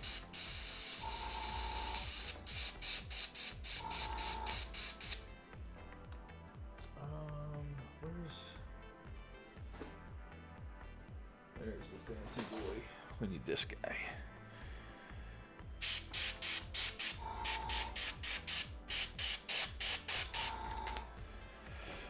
James Rives says, still getting the hang of painting. Just finished my 5th miniature, and definitely like the way it turned out. Well, that's awesome, James. It is all a journey. Some people get tied up on different aspects of the painting process and try to compare a little too much with what others are doing as opposed to seeing it as a step on their particular path. I'm just over 2 years into the hobby. I've been taking it seriously for maybe 6 months now, and it has been a beautiful process, learning and getting to experience everybody's process in the hobby, and I find it to be pretty good therapy, painting. The High Paladin says, all is well with me. I got some new paint brushes. Awesome. Love me some brushes. And paints. I'm very excited for those. I can finally do some of the smaller details I've been failing at lately because the brushes have been too big. I like a larger brush myself. Obviously, you're talking about getting in there and doing some detail work, which you've got to have the good detail brushes to do. We got Eisenheim Gaming coming in, the freshly vetted affiliate of Twitch. Welcome, sir. How are you today?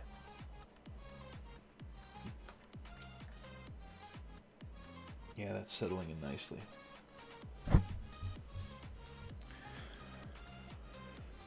Eisenheim with the wave.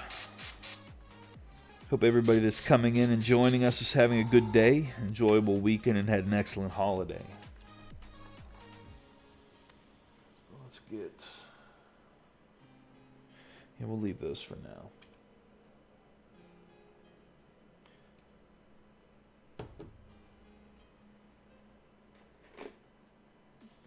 Yeah, work our way this direction. Sorry, everybody.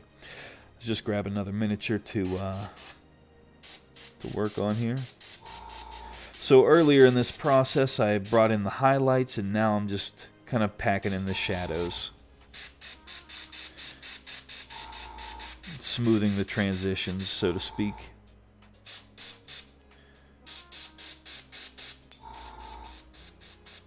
Very, very small bursts, which I know might not be super exciting for everybody, but it is necessary to take your time with this step, and it opens up opportunity for some good conversation. Eisenheim says, hey everybody, how was Christmas? Lots of paints, miniature model, I hope. I got a few beat around brushes, very good brushes for base layering and good synthetics all around.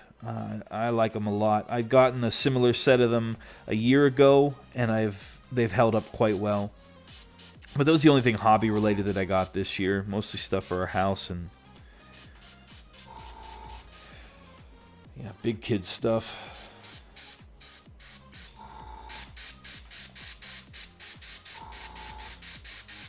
There we go.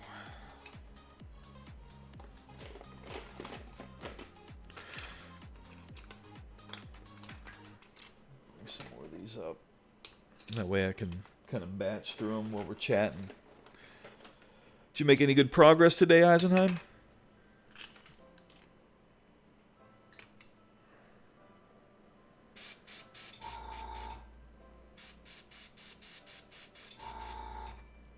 Tactical Booty says, no, but I did get an amazing tank. It says Dungeon Meowster with a little cat hugging a D20. Now, that's interesting because the cat is like the nemesis of a dice game. Like, if a cat on the table shows up, like, it's going to mess with everything. You're like, oh, you thought you were going to get a good roll? Well, you better be quick. Cat's going to take it. I think the old Munchkin game used to have like a cat on the table, which developed an immediate re-roll of whatever was happening. The High Paladin says, it's always great to see more strategies people have for painting miniatures. I'm very new to it yet.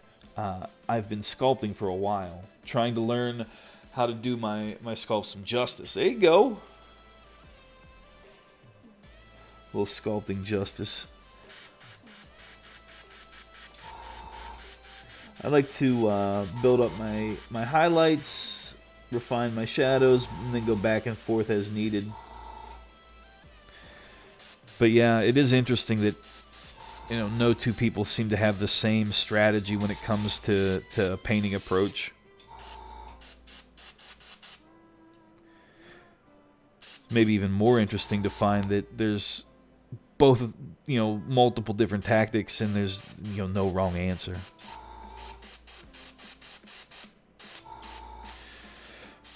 Which should go to prove that there's no way to do something so much as that, you know, this is just a way to do something.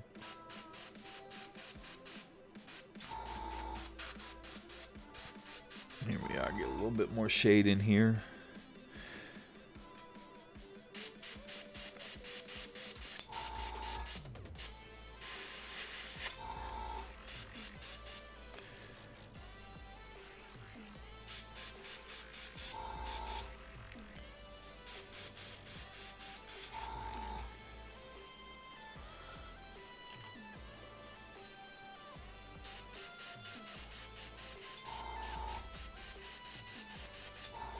Purple's so dark.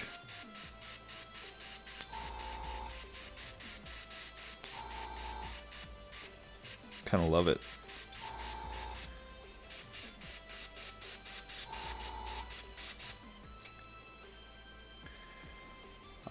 The High Paladin says, yeah, it's so fascinating. There's so many different takes and so much that can be learned. It's fun to make your own way and pick up the great tips as you go. Yeah, to me, you know, you look at an artist and they may use, like, for example, I do a lot of wet blending. And, you know, in the scheme of things, I'm very novice at it, but it's probably the technique that I do the best at. And then there's layering and there's, you know, airbrush blending and all these different techniques. And to me, I find it's best to look at them as like tools you can put in your toolbox and break out and utilize for different things. And I think that's just the best way to do it. Like, it's not as if it's, you know, this is the tool for that. It's what, how do I want to say this? Like, how can you use it in the way that you paint? Kind of situation.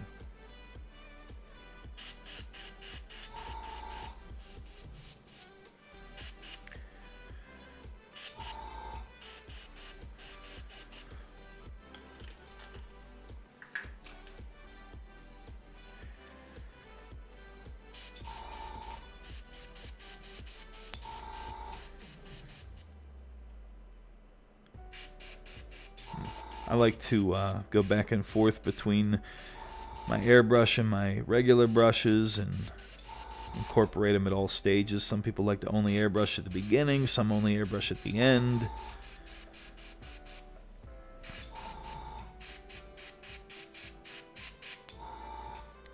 Just all depends on what effects you're after and what techniques you like to use.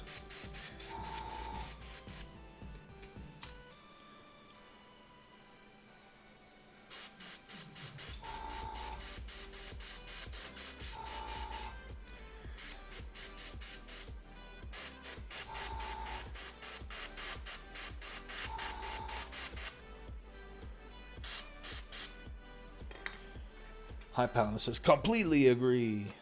Super agree. Yeah. This guy actually has his eyes on him, yet he's a little bit more done. So tonight, when I get into the shop, I'll be blacking out the gaskets on these guys, starting to do some of the details, do their helmet lights, the hosing on the helmets, so forth, and detailing out the eagles, or the wings. Eisenheim says, that's why I look at different hobby when I want to learn a new thing. Like, I was watching people paint Gunpla, World War II model mini, or even a big figure from anime, principally Asian painters on YouTube, and I learned so many techniques, and just don't have the time to apply all of them on stream. Well, you look at those techniques, and again, they're tools in your toolbox. You think any of them that you see, you realize that they're possible, but you have to practice them. And so the things that you practice are the ones that you're going to learn. And for me, when I wanted to learn wet blending, once I found out about it, I was like, well, let's try this. And, I just took that. Here, this guy's pretty well done. He's one of my my demos to make sure that the client liked the color scheme. So his shoulders are already trimmed out, his verdigris is on, his gun is not detailed but dry brushed, and the only thing he has left is to get sealed, and then I will go through and do the pin lining along his, I guess I also have to do his gaskets and detail out his wings. But yeah, just a couple little things.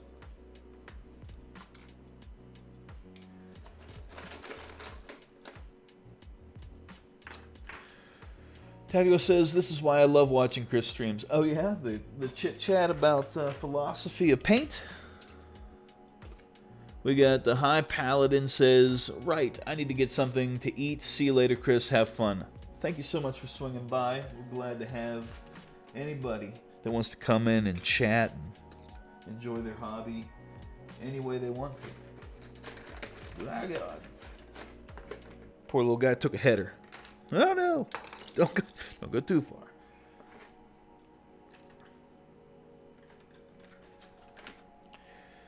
The way I paint they don't tend to chip too easily, but if one of these shoulders gets messed up before I can get some sealant on them, I will get a little bummed out. Here's another guy, and they have a little bit of blue down in that purple. Really adds some intrigue. Dave says, I think I'm close now. Okay, Dave, since you got your driver installed and rebooted, I hope, head back into that GeForce experience and let me know if you can see the capture card now. You go to adjust resolution. James says, I'm still filling out different techniques to define how I want to paint. For now, I'm loving base plus dry, but I don't think airbrush will be right for me. That blending you're doing looks incredible, though. You may convert me. So the airbrush is a tool. Sorry, I guess I should have it on camera. It's just a tool. And it's very fast at what it does. So, like, I'm talking about wet blending.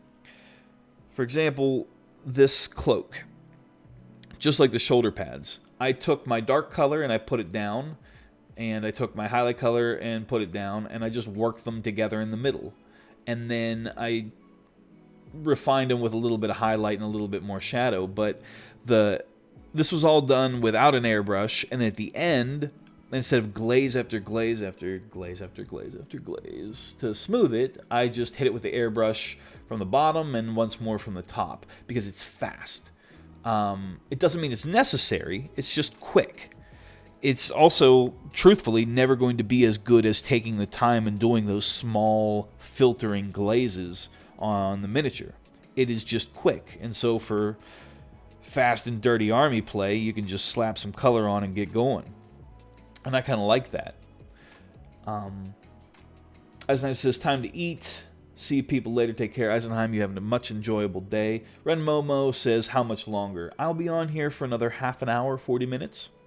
If you want to hang out, or if you've got other things going on. Glad to see you, Renmo. Scoot these guys to the side. Well, too much chit chat. A little bit of dry tip. Let's get that cleaned off there. Good to go.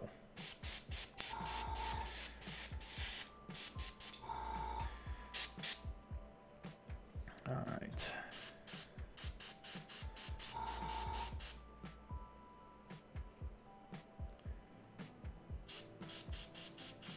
There we go. So Renmo says, nice, getting a very old airbrush, but it's an airbrush that I can use. Well, airbrushes are well constructed, and age really doesn't change them too much. You know, you're good to go however you like with your airbrushes. Like this airbrush has been around a very, very long time. The only changes they've made is that this whole thing disconnects on mine because it's old. Like you can start removing it from here, and on the newer models, it's one piece up to where my fingernail is. And then these later 2 or so pieces can come off, and then things come out. But they just determined it wasn't as necessary for longevity. Dave says, no luck, only sees my screen. Okay, something's up.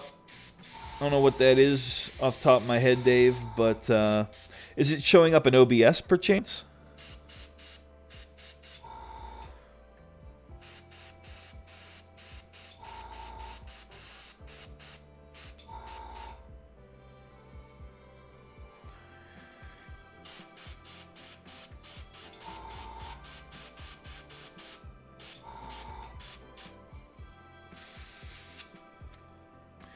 There might be something that needs to be configured before it will show up.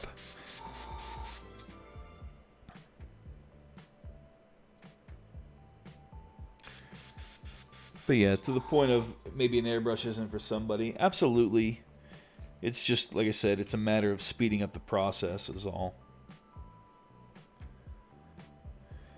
They are expensive, and they are not essential. They're just, like I said, just a tool.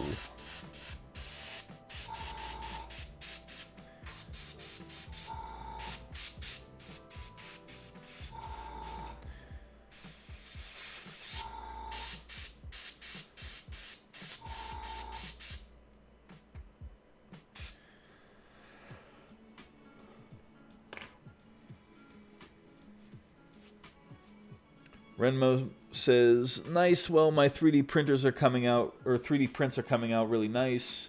I just have to epoxy my Battletech mech's arm back on. Oh no. Take a spill or something, maybe the joint was too fragile. What happened?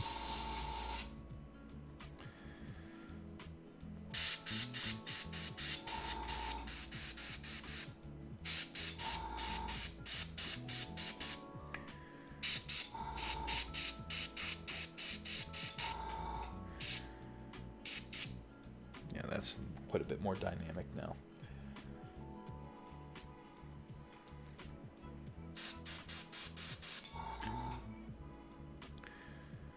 OBS says no video source.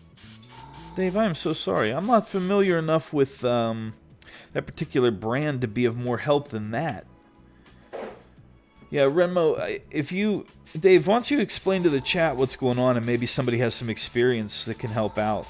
I'd have to do research at this point to see what maybe other people have run into, because you're doing everything correctly.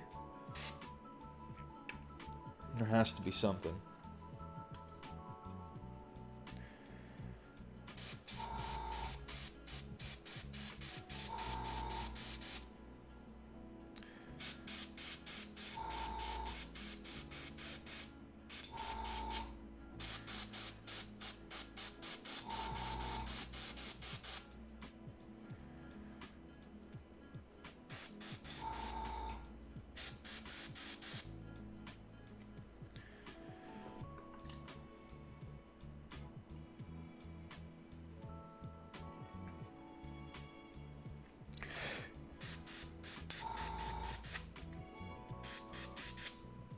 For those of you just joining in, we're just packing the shadows in after throwing some highlights, blending in the two together off our base coat. Creates a nice little dramatic transition.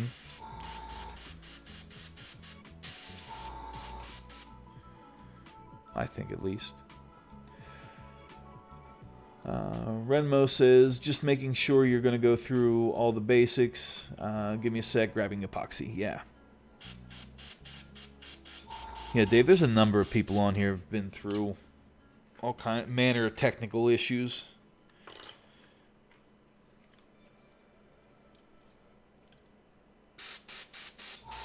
We'll get you sorted out.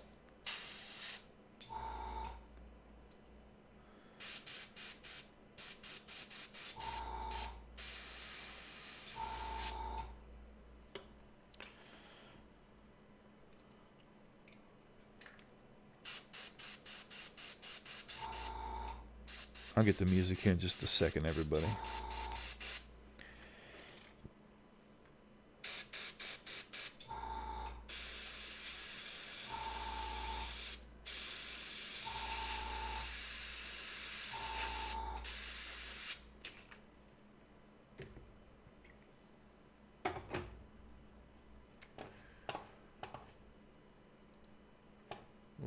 There we are. There we go.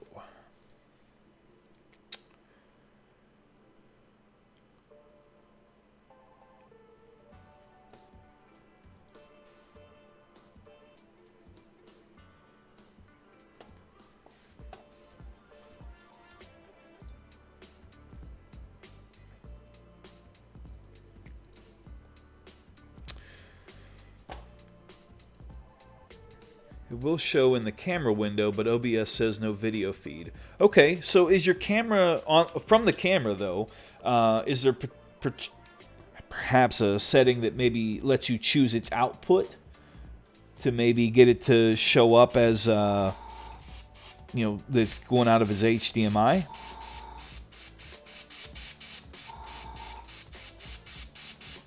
So I know your camera card's set up properly.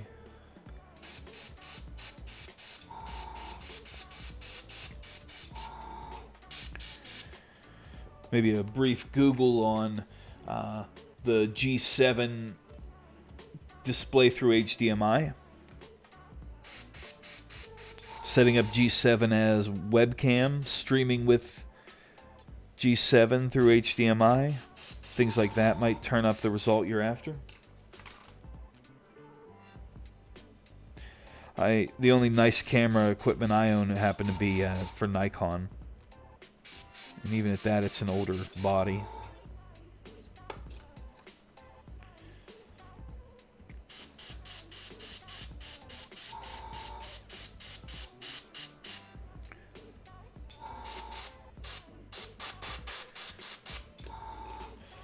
Ren Momo says, no, it's just that he need. Okay, capture device in OBS. So like under sources, if you hit the plus and then click on, I think what Dave was trying to say, Renmo, is that it's showing up the capture card, but it's saying it has no video source behind it. It's showing up black. Is that correct, Dave?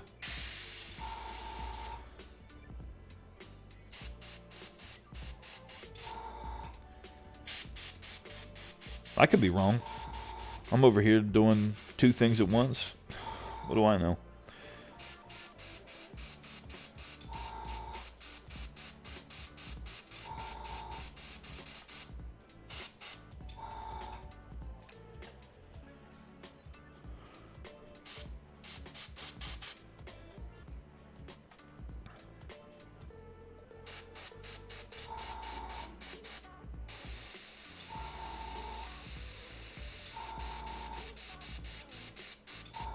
There we go. A little bit better.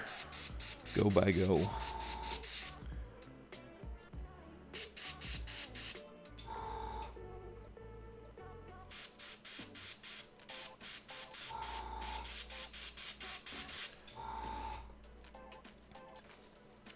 Renmo says, I'm just making sure it's not because of OBS being overcomplicated. Yeah, OBS is like that. Dave says, yeah, and my NVIDIA card settings don't see the camera in the display field. That was my control factor there, Renmo, to see that if he went into his control panel, that they could confirm that it showed up as a display. But it can see your capture card, right? Not NVIDIA, but OBS sees the capture card.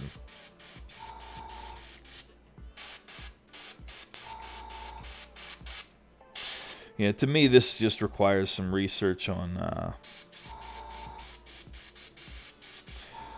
like, Streamlabs OBS, the G7, and the AverMedia external capture card.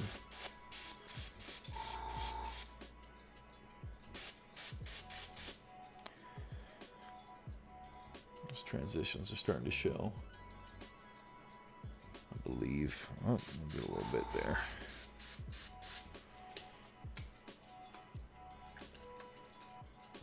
Got all tied up.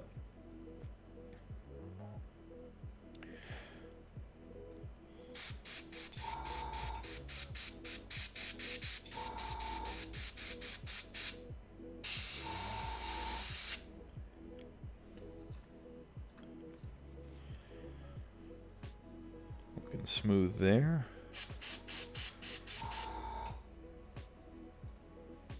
Oh God.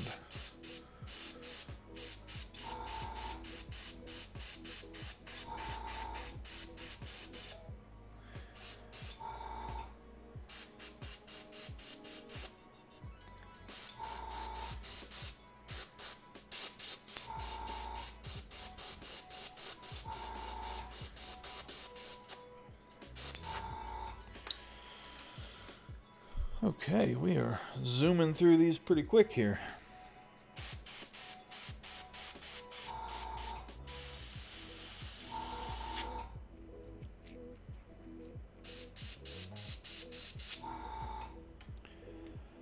Dave says, okay, OBS picks up the sound from your airbrush, Chris. OBS picks up the sound from your airbrush, Chris. Yeah, should I... What, you don't... Do I need to do something to calm down the airbrush? Is it too loud?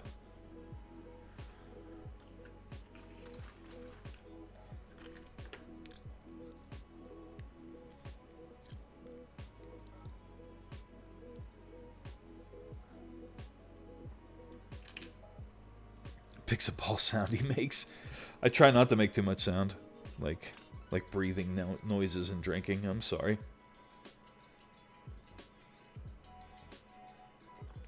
Not that that subject makes me thirsty or anything, but it sure does.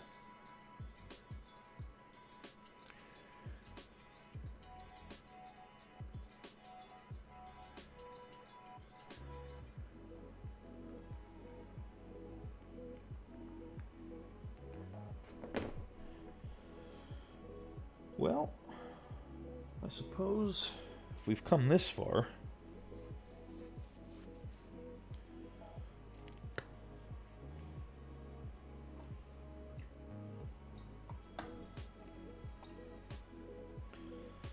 back his needle out just a scoosh.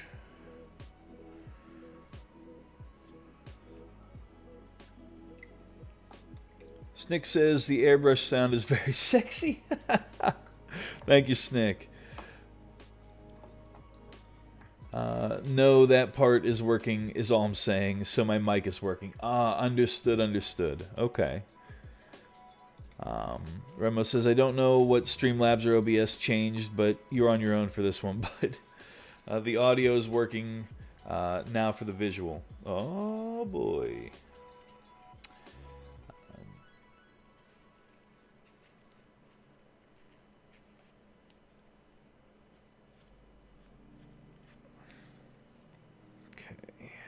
Got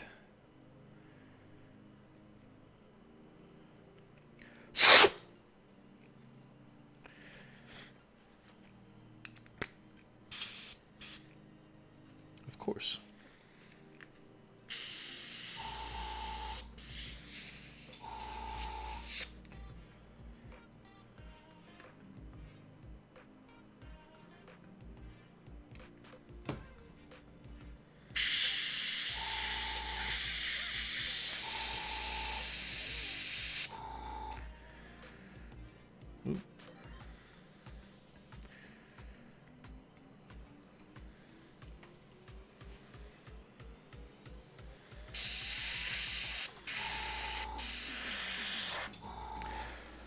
you know what? It might have been helpful if I took the needle out and cleaned it. Goodness. I thought I just starting to get everything to where I wanted it, and then all this purple paint came out. It's like, what is happening? Alright, so we're going to mix up some solid highlight. What do we have here? Here we go. Snick says I have 2 airbrushes and I don't use them.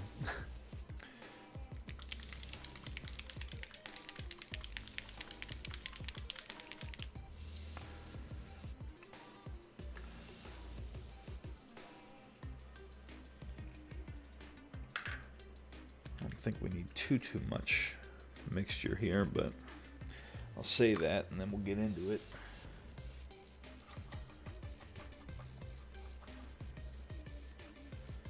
I'm not a fan of the airbrush, or just not something that ends up being a part of your workflow there, Snick.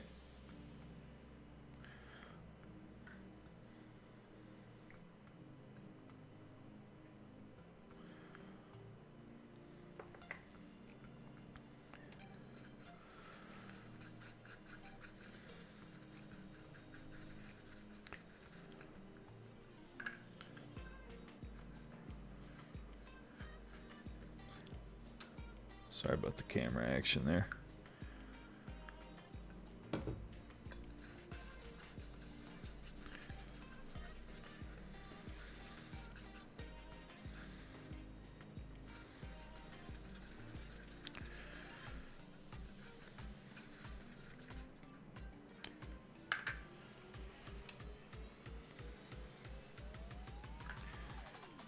Get these pink highlights going here.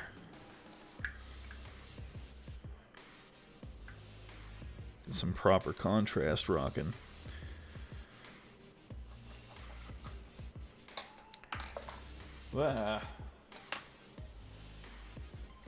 Snick says, I must start to use them. Scared to clean them, afraid that I will damage them. I'm a novice with the airbrush. Well, how are you ever going to become an expert with the airbrush? You know what I'm saying? James says, you have a spare, go crazy with one. There you go. What kind of airbrushes do you have, Snick?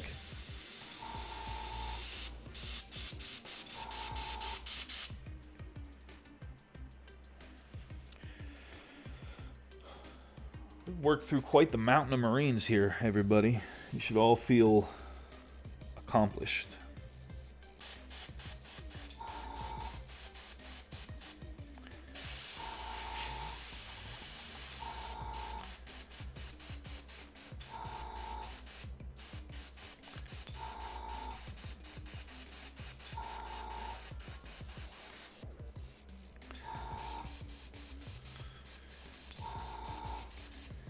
I don't know if this is bright enough.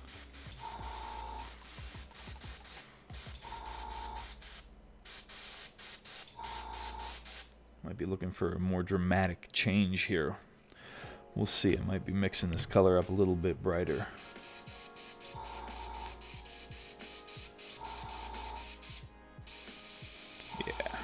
Yeah, it needs to be brighter.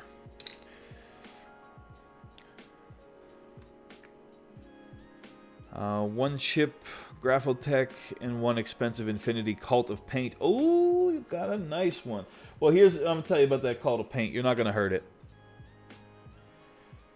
Part of what makes that airbrush as expensive as it is the quality of it. Okay?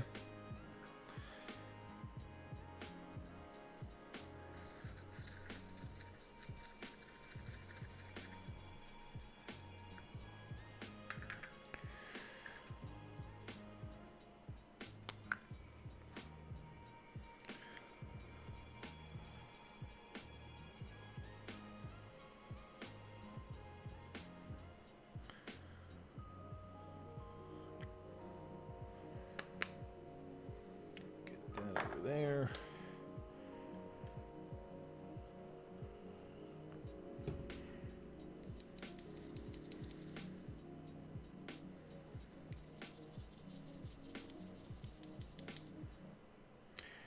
All right, now we're quite a bit brighter.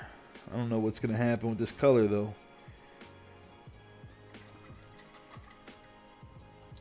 plays out.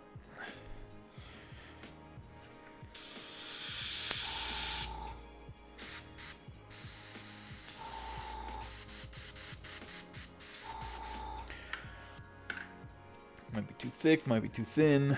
We'll find out. But yeah, Snick. Also, there's a pro painter, Angel Garalde, if you're familiar. They just put out a series on how to use an airbrush. Specifically, he uses the Infinity. They use the Infinity CR Plus. And so, but one of their videos is on how to clean it. How to tear it down, maintenance it.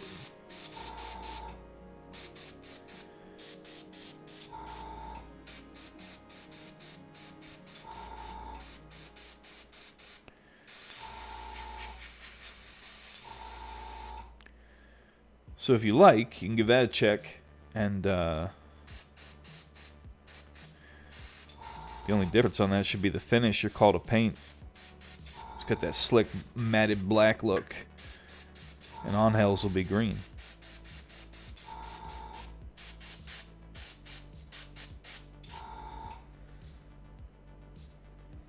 No, I don't like that. That's too... It's entirely too brown.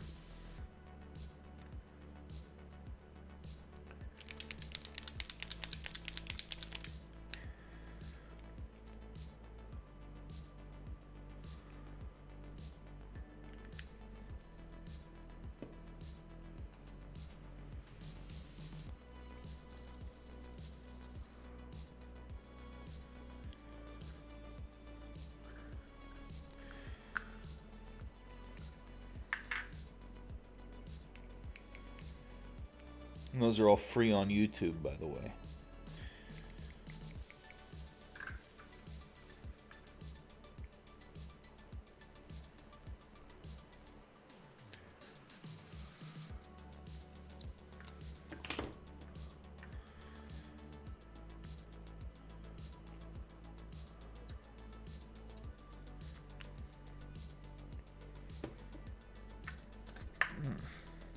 Almost threw my mixing cup.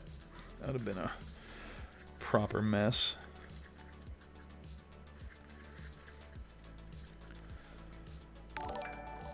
Oh, Righty Gaming. Well, thank you so much for the host there.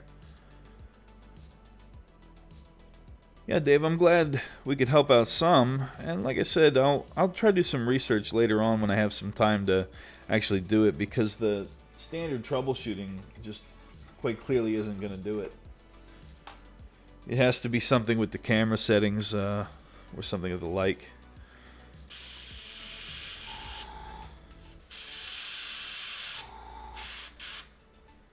Okay.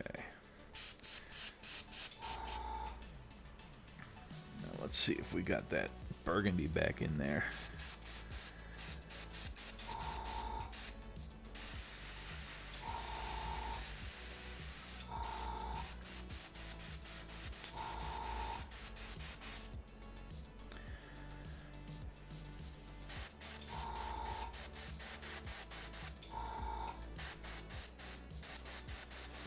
Not bad, not bad.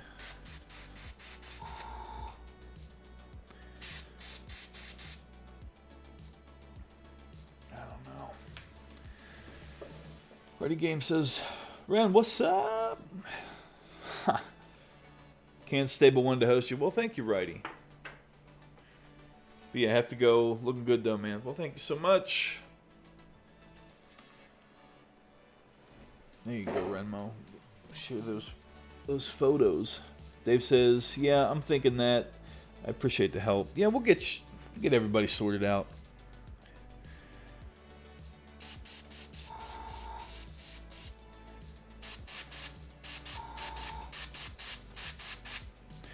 Just trying to bring this highlight up a very little bit, but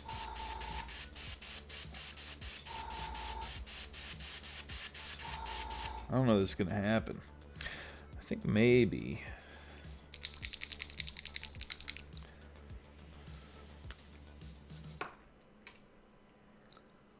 I kind of wonder what this will do. Just a minute, everybody. I'll get this.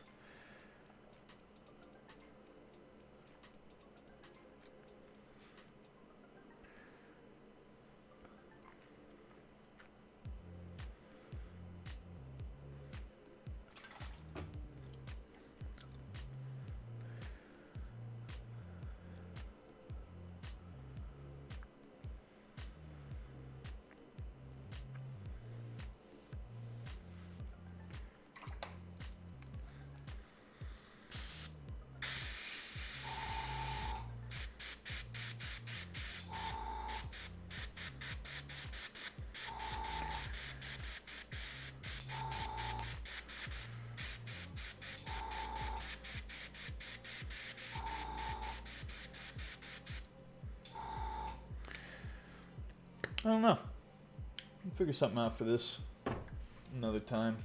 I'm not getting the result I want. It's clearly not going to help to sit here, and it's only going to cause more damage if I keep playing with it like this, at least.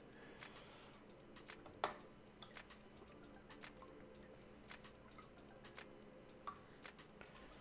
get this pot cleaned out a little bit.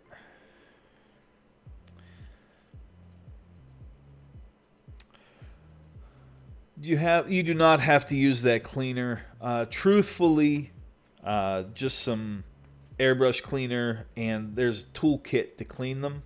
Did your Cult of Paint come with the Harder and Steenbeck cleaning tool?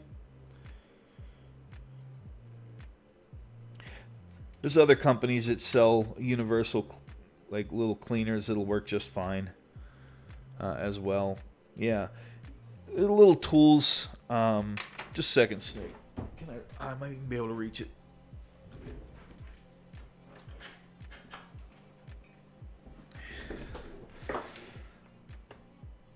I happen to have a sonic cleaner. My wife uses for like her jewelry and such, but you don't have to have one. But a tool like this, there we are, we're in focus. You see how this edge is shaped? This will go up inside your nozzle, and you can scrape the paint out with it. Just put it in and give it a spin. That coupled with some airbrush thinner, and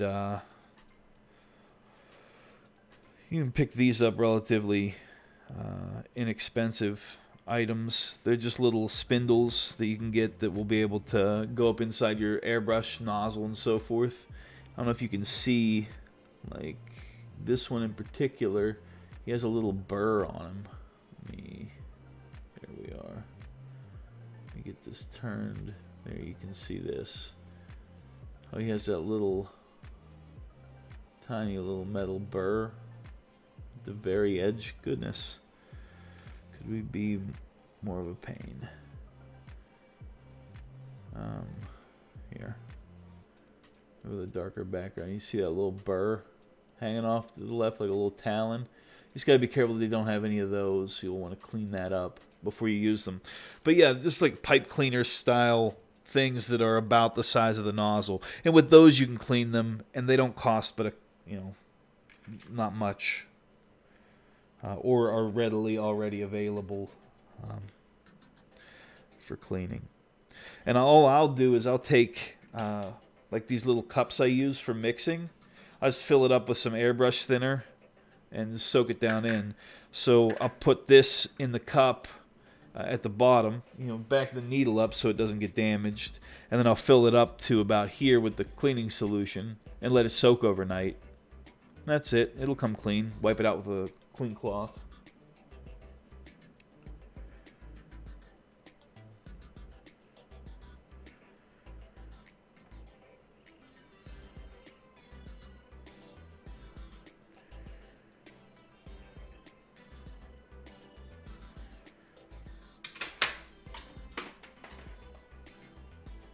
I lost my little chuck. I have to find that. But yeah, you don't have to have a sonic bath, even though they are helpful. He put out that video, and all of a sudden, everybody's buying a sonic bath. It's like, I've used these airbrushes for a while now. I never knew I needed one.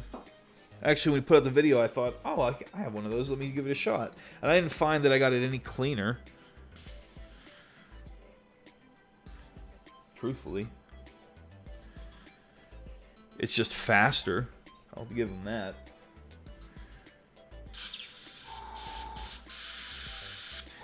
If you have issues, you know how to get a hold of me. That's no problem at all.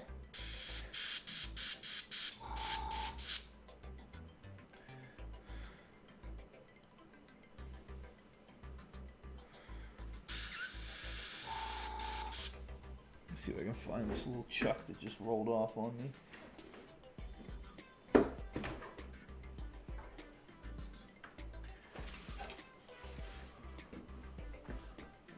Must have gone farther than I thought. Oh no! Oh no! Alright. We'll find it after we wrap up here. Yeah. Let's see who we have online that we can pass this party off to.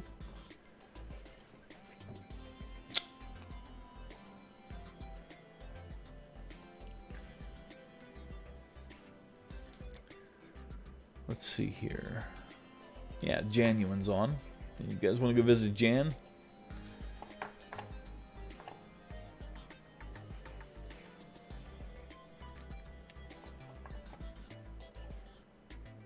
Oh, Jan's on a break.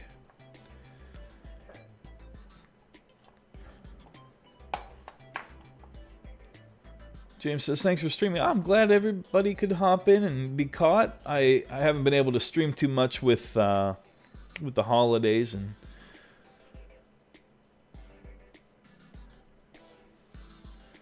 let me refresh this real quick.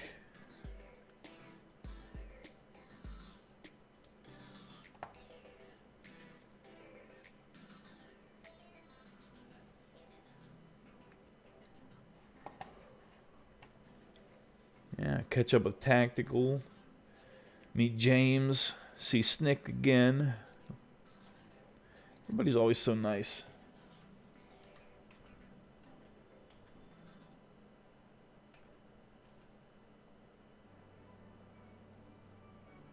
Here we go. We got a couple that streams.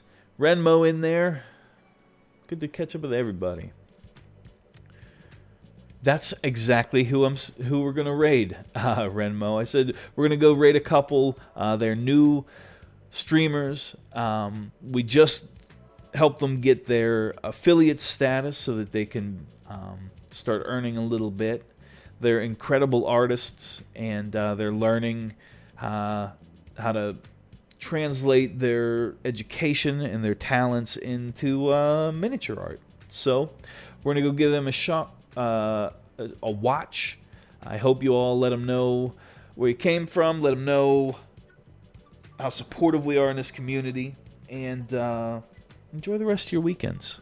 I'm glad I could actually stop in and get to catch up a little bit. So let's head over there. Snick says goodbye, my friend, and thank you for airbrush help. Absolutely, and you know we're not done with the help when I get off here. You got me on Instagram. You've got me in many Discords. You all can always reach out, and I'm more than willing to go over stuff with you at any time. All right. So again, share the love. Let these guys know what's up, and let them feel supported. You know, they're new to the community, and let's hop over.